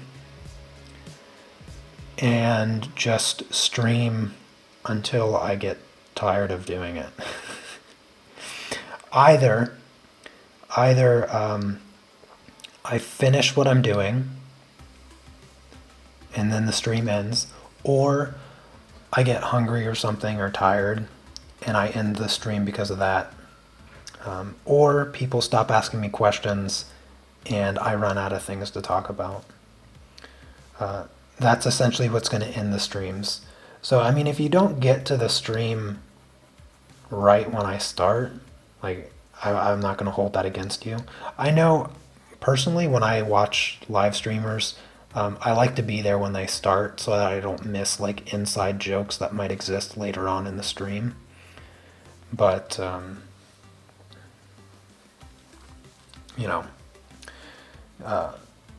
like to stream for a few hours minimum each time that I do these. Just not really have a time frame that I'm aiming for. I've been playing a lot less video games now, and I think that's what's actually like doing the streams and being more productive just overall artistically. I've been much more productive the past I don't know, 3 or 4 weeks now, and partially because I haven't been playing much video games, and I haven't been playing much chess either. Kind of on a video game and chess hiatus at the moment. Not really. I haven't been studying chess or doing anything really chess related for a while, but I was playing a lot of video games like last month, but that kind of hasn't been the case. recently. And so now I just spend more time doing art stuff. Like I actually drew a lot over the weekend. So I've been filling up this sketchbook. So I drew this one Saturday. Just trying to work on like when I draw for just myself, this is what I draw like. Like I don't do stuff like this. The only reason I do stuff like this is because I started making colored pencil tutorials. But this is what I like to do in my free time. And then I did this one on Saturday as well. Really, I've been working on my anatomy recently, and there's this Korean artist, Young Tae Kim. Sometimes I mix that up. I'm pretty sure sometimes it's Kim Young Tae online, but I think it's Young Tae Kim. He's a character development artist from Korea, and he has this I love his work. He's more digital 3D artist, but I love the proportions that he creates in his anime style look. And so I tried to design a character. This is that character. As you can see, like the legs are like, the legs just go on forever. But I'm trying to learn how he manipulates his anatomy, because it's extremely unique, but it looks, to me anyway, some people don't like it, but to me it just looks just really, really good. And so I was trying to mimic his style with that last one, and I drew that yesterday. But yeah, it's really unique, and I like it a lot. But that's what I draw like when the cameras are off and I'm just doing whatever I want. And I used to do quite a bit of the anime manga type stuff early on with my YouTube channel, but I got more into the fine art of things as I wanted to learn how to color. And naturally, you want to be good at those things, you kind of have to study realism, because you take what's natural about human anatomy, and then once you start distorting it, you still have to have a really good grounded foundation to make it look correct.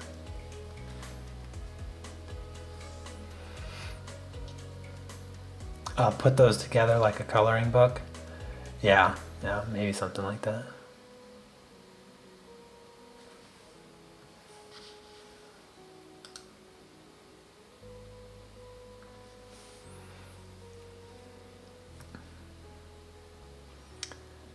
Oh, hey there, Harry.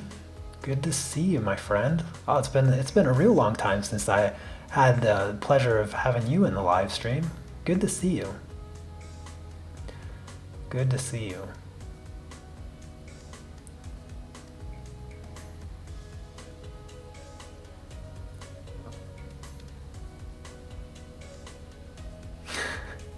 Yeah, video games do take a lot of your time, but I really enjoy playing video games. It's something that I've done ever since I was little, and I grew up on video games. Just a part of who I am, really. Actually, that's going back to the topic of what I plan on doing when I retire. It is a dream of mine to make a video game, to make my ideal video game. Maybe even two of them, since I have like two genres that I really, really like. I really like first-person shooters, and I love action RPGs. Those are my two favorite genres of games. And I would love to make an action RPG in my lifetime. That would just be like probably the greatest thing I feel like I'd ever accomplished. So I'm going to spend my time learning how to code and do game development and stuff. I already have like the most minimal amount of experience doing that. But yeah, it's been something that I've wanted to do ever since I was little. Game design was always my like future plans. When I started drawing people and stuff, my dream was to be a character development artist. I wanted to create characters for video games because I just wanted to see them. I wanted to see them move. I wanted to see my characters like come to life and interact with a world and have a story. I've always been compelled to write stories, although I never really do it. I like thinking of stories that characters I design are a part of, and just all of that stuff. I would love to make a video game, have just a small group of friends or whatever to design it and just make it a reality. There's so many videos on YouTube of indie game developers that they self-publish and self-develop games, and then they host them on platforms like Steam and whatnot. So it's totally viable to just do it by yourself. It's just crazy. It's just crazy. You like just develop a game by yourself, and I think that would be one of the coolest ways to spend my time.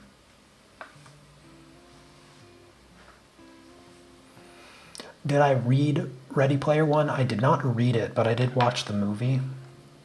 It seems like it would be a really good book. Yeah, making video games is definitely not easy. Definitely not easy. No, I don't play Dark Souls. That one, like I prefer the two-dimensional perspective view, not so much like the third-person view that Dark Souls is. My favorite game of all time is Diablo 2. So that type of action RPG.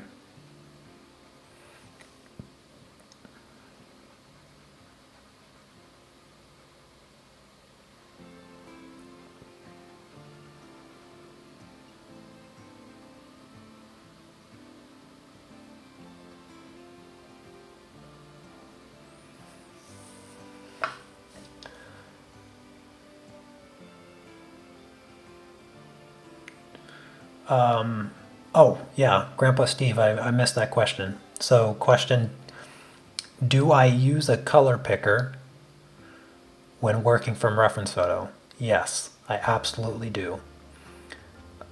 Using a digital image and some kind of Photoshop-like program, if you have the tool sitting right in front of you to make your life easier, why would you not use it?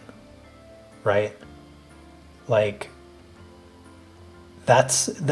imagine a carpenter needing to know the length of something, and instead of using the tape measure that's sitting right in front of him, he instead decides to just eyeball everything. That is just like having all of the tools to make your measurements more accurate, but then just for no apparent reason deciding not to use it. So, I mean, when I'm working on something, especially something that I'm investing a lot of time into, and hopefully, given that I've been working on this for like 3 hours now, almost 3 hours, and I'm not even remotely close to being done with the nose. Well, maybe I'm somewhat remotely close to being done with the nose. The level of precision that I'm going for in this project, I don't want to make guesses of my measurements. So yeah, I mean, I haven't used the color picker the entire time that I've been working, but yeah, I always take the time to study my reference photos. That's one of the things that I'll often stress a lot in tutorials and tutorial live streams, is the importance of knowing your reference photo, like really, really well. You want to know where colors are showing up, and you want to know where the details and the textures change.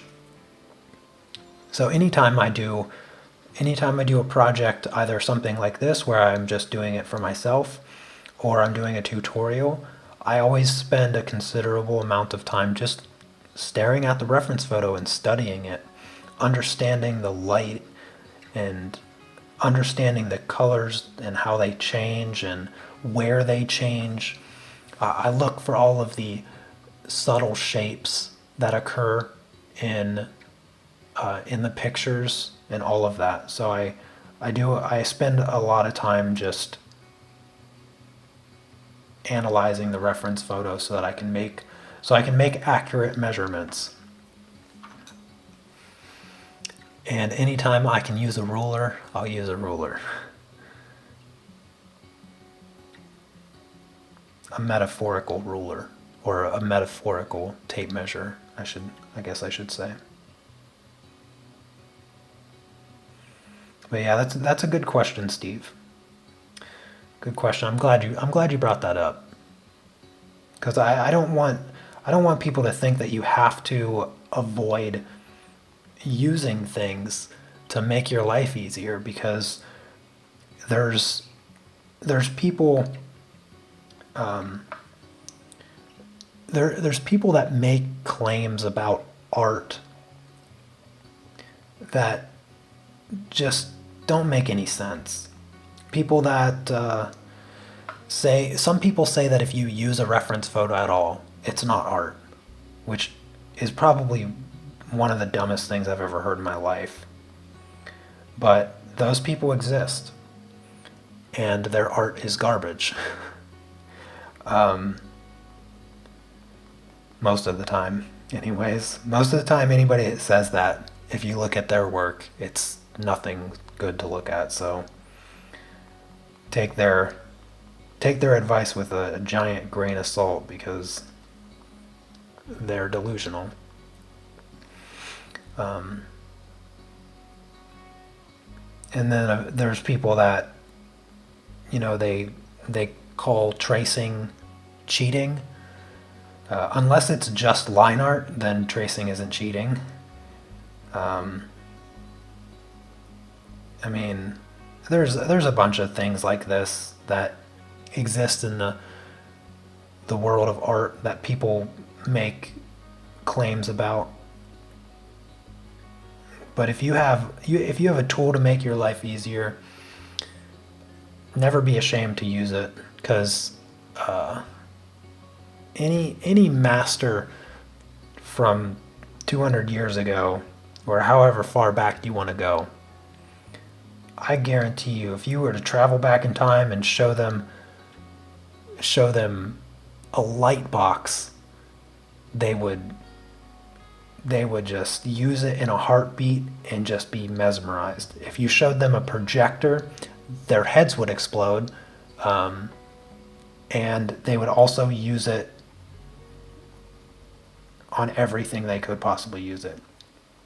If you went back 500 years and gave Da Vinci a camera, a digital camera that he could just take a picture of something and always have a still image of it, he would use that till it broke, just for everything. Because, I mean, it isn't about, I would say art is never about making things or keeping things difficult. It's not about keeping things difficult. There's progress that can be made to simplify things and to make things easier.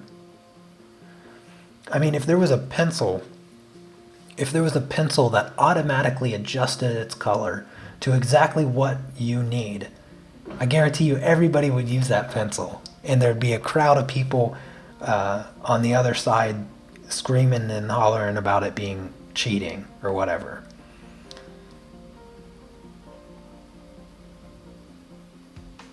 So I don't worry about none of that stuff. I just do whatever I want.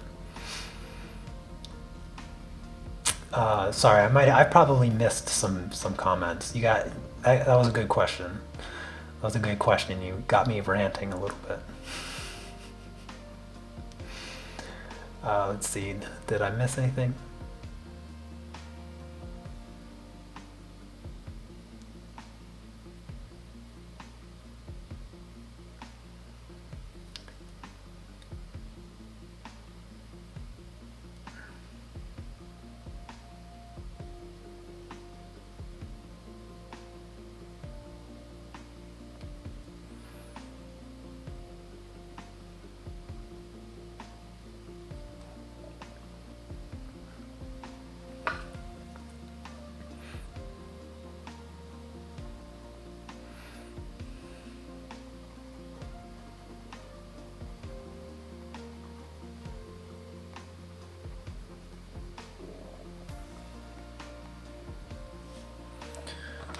My stomach keeps making noise. Probably gonna have to call it a day soon. Call it a day eventually and get something to eat. I haven't eaten anything yet today. I've been up since 6 o'clock. So I've been up for a little while and I haven't had anything except a glass of tea and half a cup of water. So I'm going to need some food eventually. I made tacos last night for dinner, so I'll probably have some of those. I love tacos.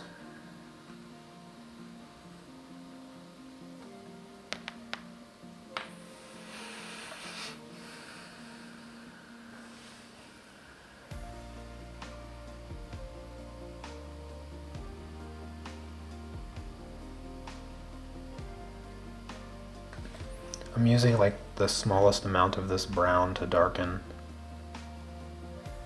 this side here. I need to, I had a couple questions recently about these paper blenders that I use. And one of the questions was, how do I clean it? This is what I use. This is just, I think this is usually used for charcoal. I don't know, but I use this for cleaning my paper blenders. So it's like two different grits of sandpaper. I think this is like 320 and this is 400. But this is how I clean my paper blenders. So that's how I get the excess color off. It's also really great to make them have like a really nice sharp point for details and stuff. But I had a question for that the other day, so I thought I'd show you guys how I clean my paper blenders. I think I bought that. I have like a whole bunch of them. I think I got like a pack of 4 or 5 of them a few years ago for pastel pencils, but then I got an electric pencil sharpener and I don't need anything else to help me sharpen my pastel pencils, so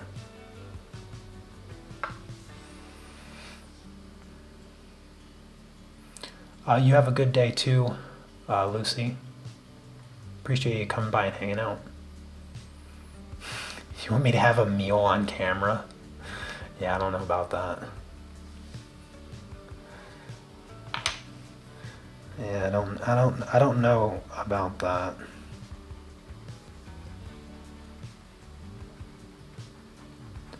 Not that kind of YouTube channel.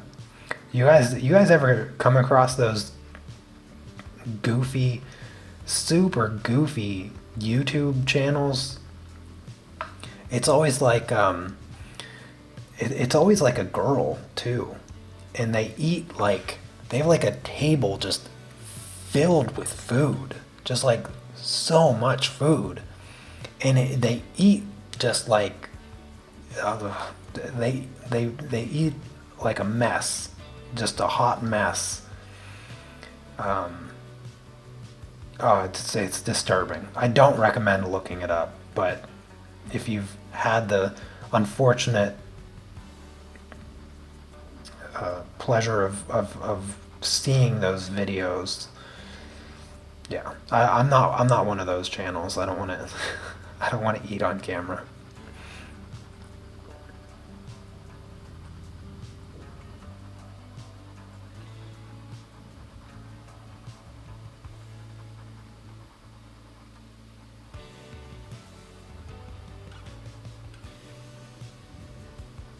Oh, in case you're wondering, I don't press really hard with my paper blender either. I make just about as much pressure with my pencil as I do my paper blender. So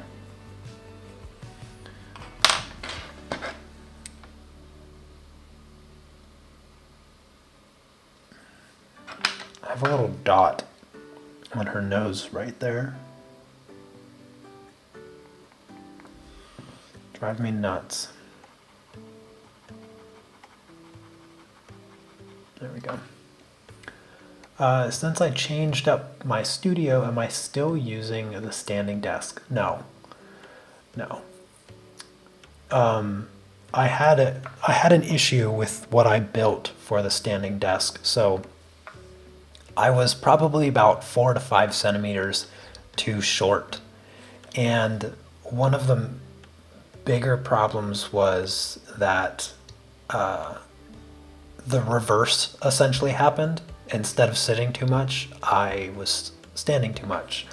So now I invested in a very comfortable gaming chair. That's just, I can just sit here all day. I don't though. I mean, I've been sitting here for the past few hours now, but before that I wasn't sitting. I take breaks regularly, so that's what I do. I'll do, some leg exercises and just to stretch out a little bit, walk around my flat. So I just take regular breaks and I sit now. Went back to sitting, got rid of my standing desk attachment thingy that I built. Because it just wasn't, it wasn't high enough, which made it actually worse for my comfort level. But it also took up a lot of space. So I wanted to simplify things and not have such a small amount of space.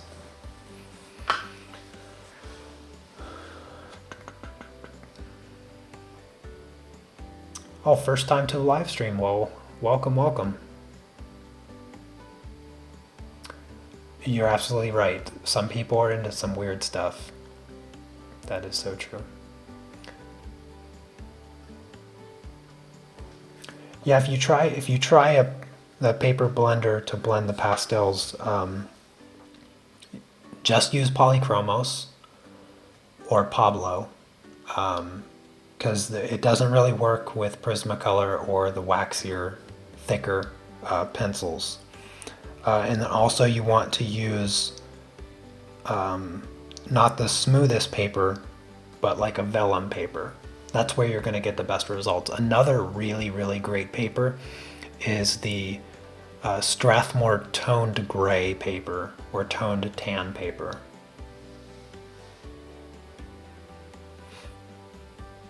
Yeah, it's a really good idea to take breaks from sitting. And that's what I just do now instead of standing.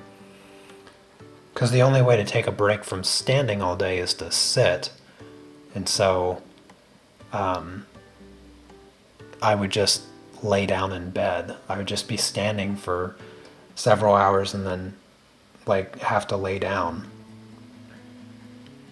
It feels better to sit for a little bit and then take a break from sitting, like walking to the kitchen, walking back, or doing some stretches or something like that.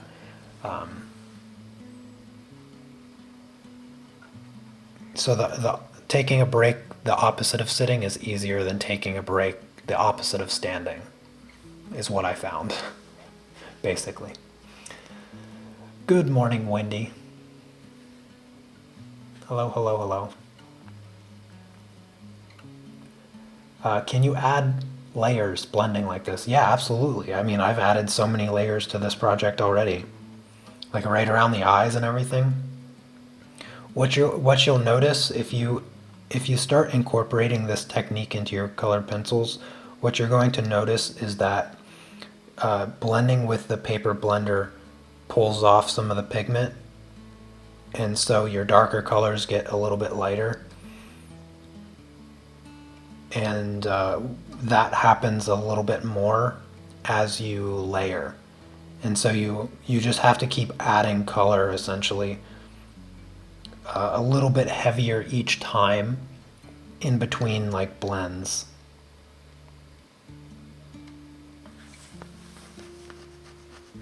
Does this nose look right? I feel like it.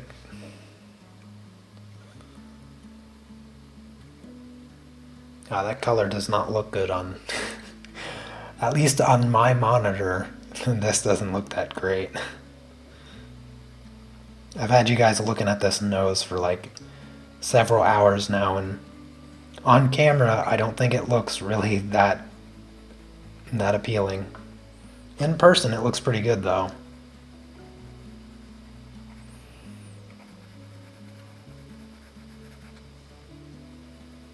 I'm not quite ready to take a picture of this and post it on Instagram.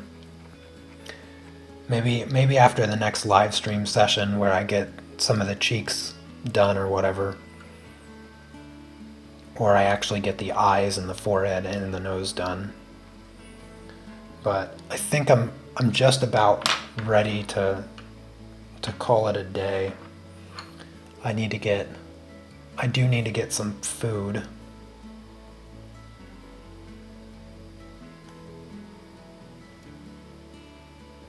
I just can't stop. When I get myself in the mood to just sit and color for hours and hours, it's hard to pull myself away from it. I just want to keep drawing.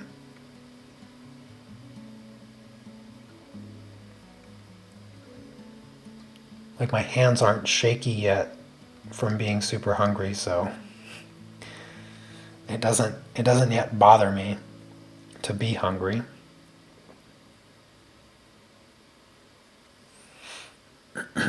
But I need to take a break eventually.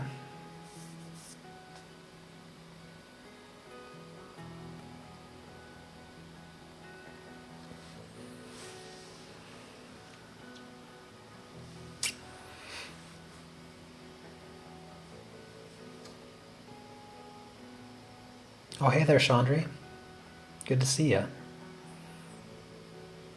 I heard you had a bit of fun with Cece and Christine yesterday.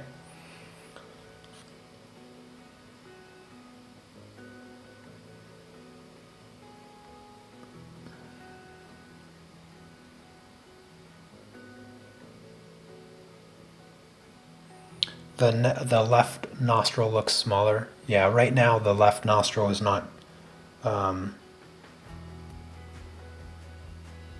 Yeah, there. There you go. Left nostril's fixed.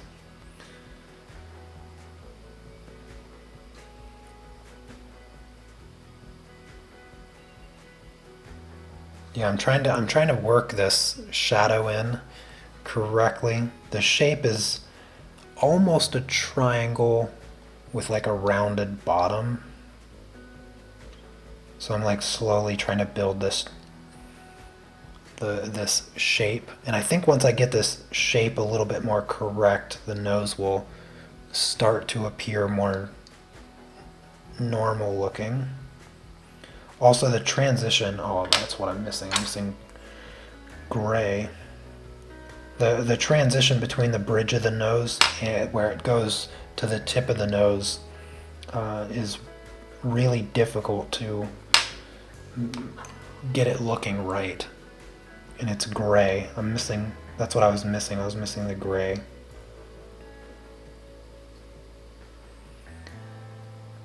Gray might be the most overlooked color in portraits. People don't tend to think that skin is gray, but I would say that skin is mostly gray. I would say skin is gray with touches of color.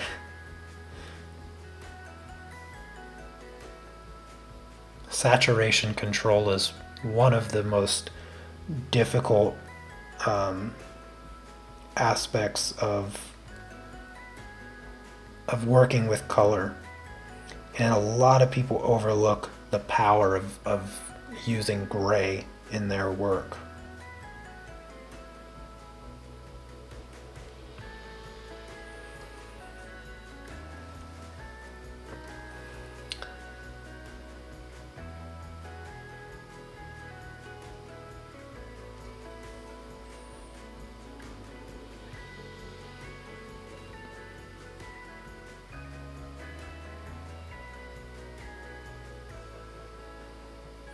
That's cool, Chandri.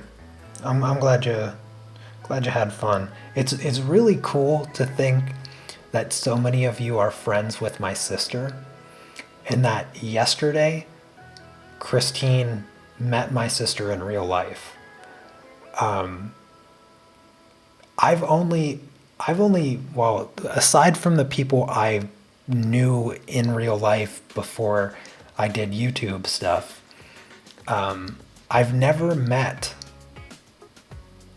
anyone subscribed to my channel other than one time, which was that random occurrence where they recognized my wife and myself up in Gdansk a few years back.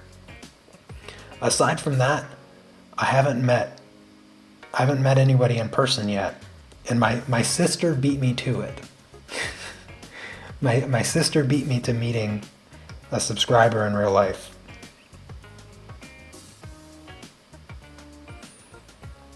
This is kind of funny, but it's really cool. It's really cool that, well, one, that I have such a cool sister, and that she became such close friends with so many of you that, I mean, Chandri, you FaceTime with my sister more often than I do. You have a closer relationship with my sister than I do. It just makes me laugh. But it also, I think it just goes to show you how awesome all of you are. It's just awesome. It's so cool.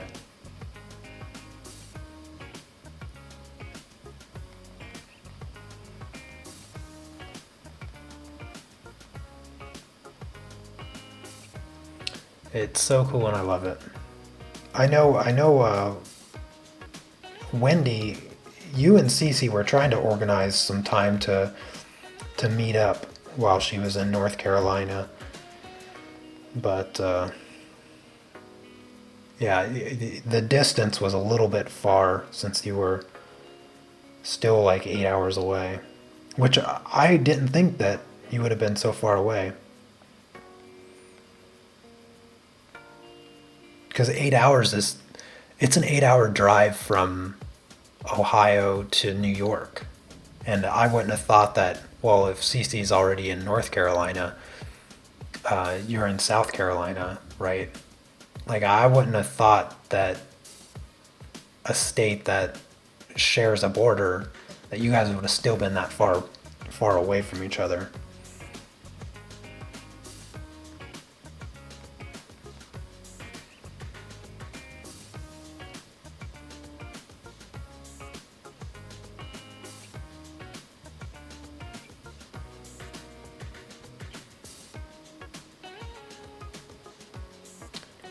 As far as teaching, do I think that I'll do a Patreon detailing the process you look at in studying a reference photo?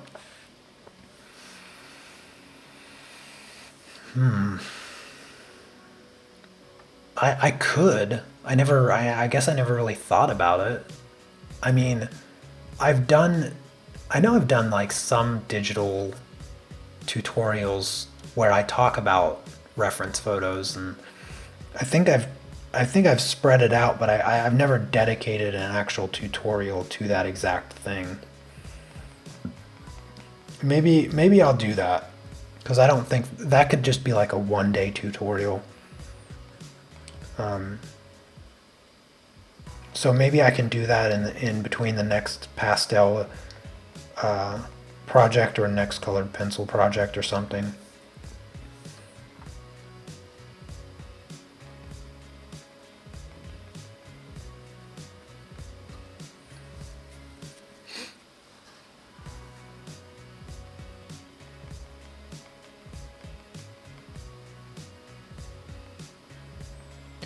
It's really hard to actually teach the way I look at a reference photo, because what I see with my eyes comes from like years of experience of trying to understand the way things change through the image. And I feel like that's something that is much better learned by experience than, trying to talk through it. But I can do my best for sure. I can try to talk through it. But it is something that does take a bit of experience to get good at. Because I can explain you one photo or even two photos, but being able to take that and move on to photo number 3 by yourself and do self-analysis is a lot different.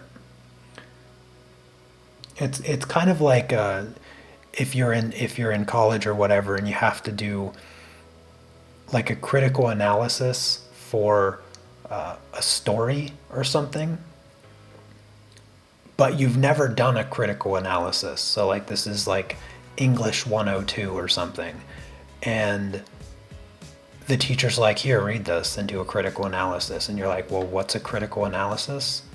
Like, what is it that you're looking for, and what is it that you're looking to explain with your critical analysis? It can be quite ambiguous, and even if the teacher gives you examples of a critical analysis of a particular story or something, that doesn't necessarily prepare you to analyze the next story by yourself. And so it's something that you have to just do repeatedly and gain a little bit of information over time. And so it's really experience that allows you to start analyzing solo.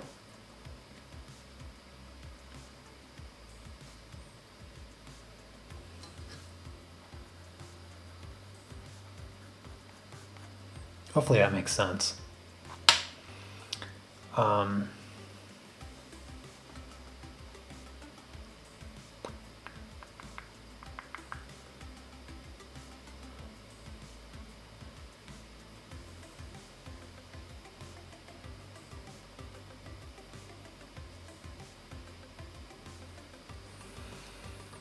Yeah, she told me that, Wendy. Yeah, she told me that.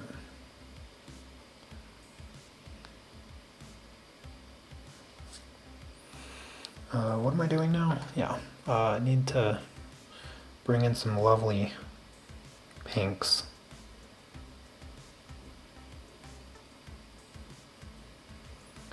probably going to finish off with this.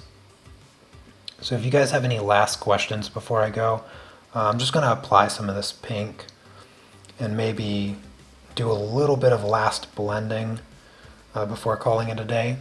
I am not saying that the nose that I'm doing is complete, just that I'm getting kind of hungry and I'm gonna get some food.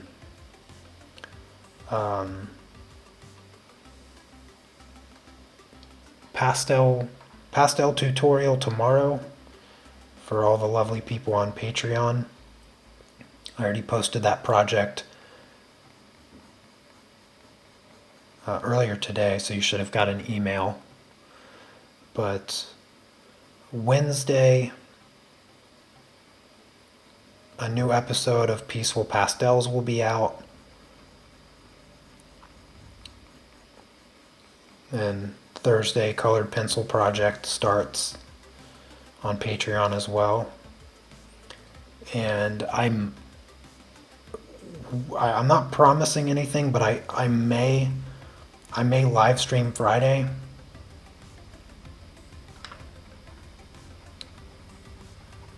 Let me know in chat if you'd like me to live stream again on Friday.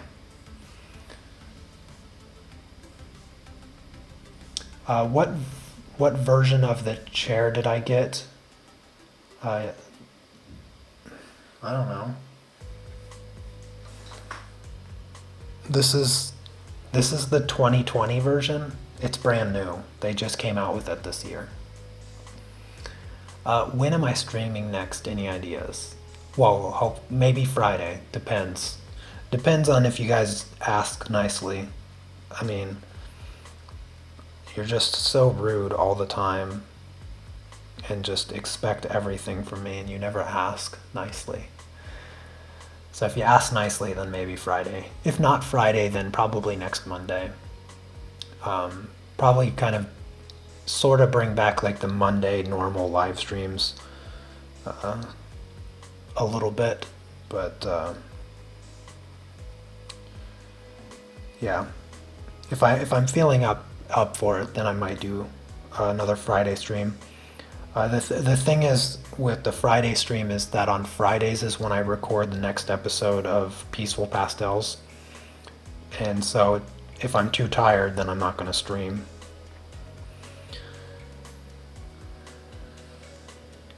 Because if you think the tutorial streams take a lot out of me, the recording an episode of Peaceful Pastels is that's a task. That's a task. Because I want the lesson to be coherent, so I'm like on high alert for a full hour straight, making sure audio's good, making sure camera's good, lighting's good, all that stuff. But yeah.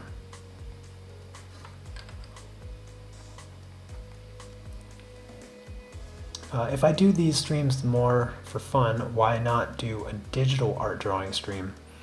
I won't do a digital art drawing stream because I packed up my drawing monitor because it was just in the way. I wasn't using it enough. And the drivers, I can't find the drivers online to fix the issues that I was having with it. Because I did another drawing monitor review, and it was a different brand from a different company, and so to install it I had to uninstall my previous monitor drivers, and then I gave that one away.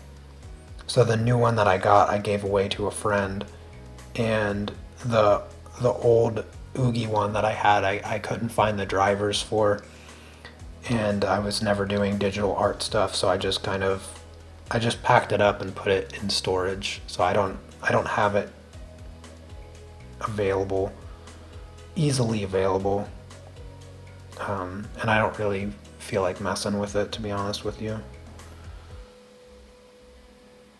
Although I have been really into digital art recently. Past few weeks, I've been watching a lot of digital artists just do, just do like painting characters and stuff. And I've been wanting to get the drawing monitor out, but I've been enjoying working on this paper, working in this sketchbook, working with pen and ink, and so it's just, yeah, probably just stick to this. The other thing is working with colored pencils fits my channel, and I don't want to shift around the topic. So I like just stick to pastels and colored pencils.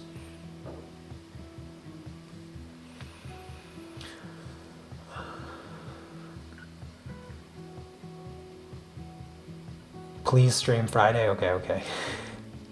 Asking nicely? Alright. Since you asked so nicely. Yes, you asked so nicely.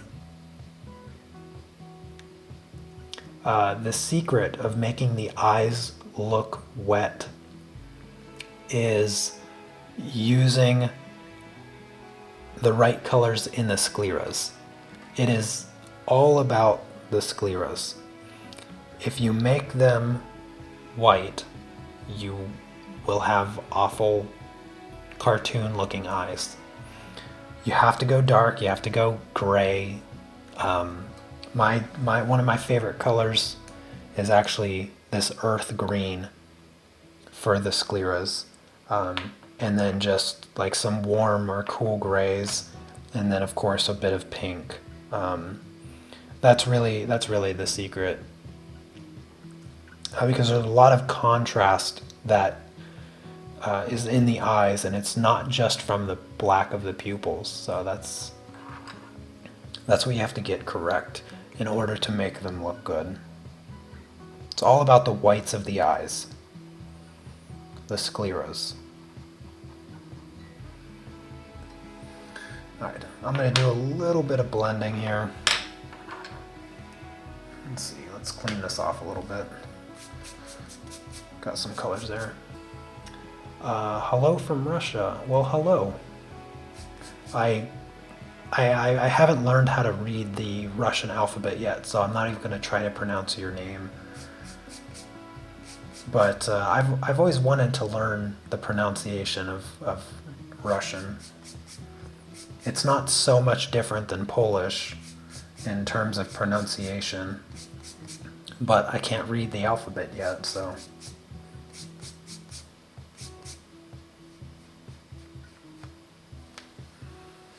I need to get on that.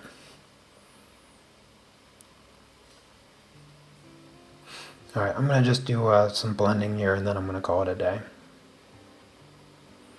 And I'll shoot to stream on Friday, but I won't guarantee anything because, like I said, first thing that I do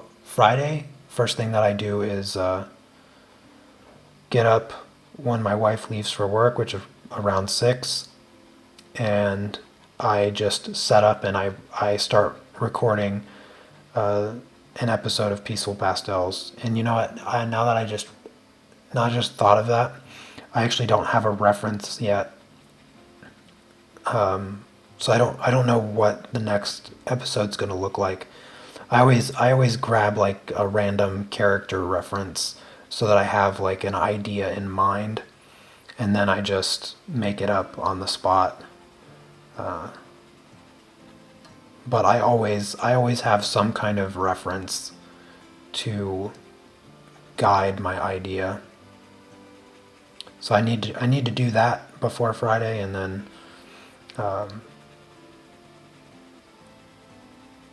sometimes I like to just, after I record it, I like to just do the editing.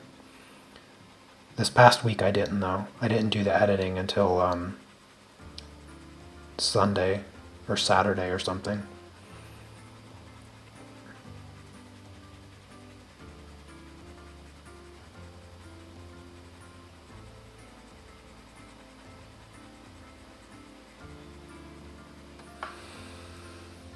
All right, I think that nose looks pretty good.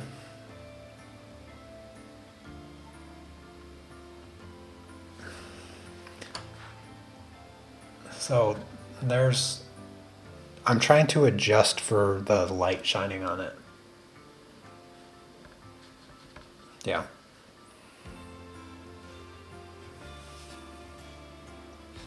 Yeah, I think the nose looks pretty good. But anyways, that is going to be it for today. Glad you guys came by and hung out. Hope you enjoyed the stream. It seems most of you have enjoyed the stream, which is always good. I'm gonna get some tasty tacos for lunch, so you can be jealous of that. And then for those of you over on Patreon, I'll see you tomorrow about the same time. And then Wednesday, a new episode of Peaceful Pastels. And then possibly see you guys on Friday. So I hope that you have a fantastic rest of your Monday. Feels weird to be Monday.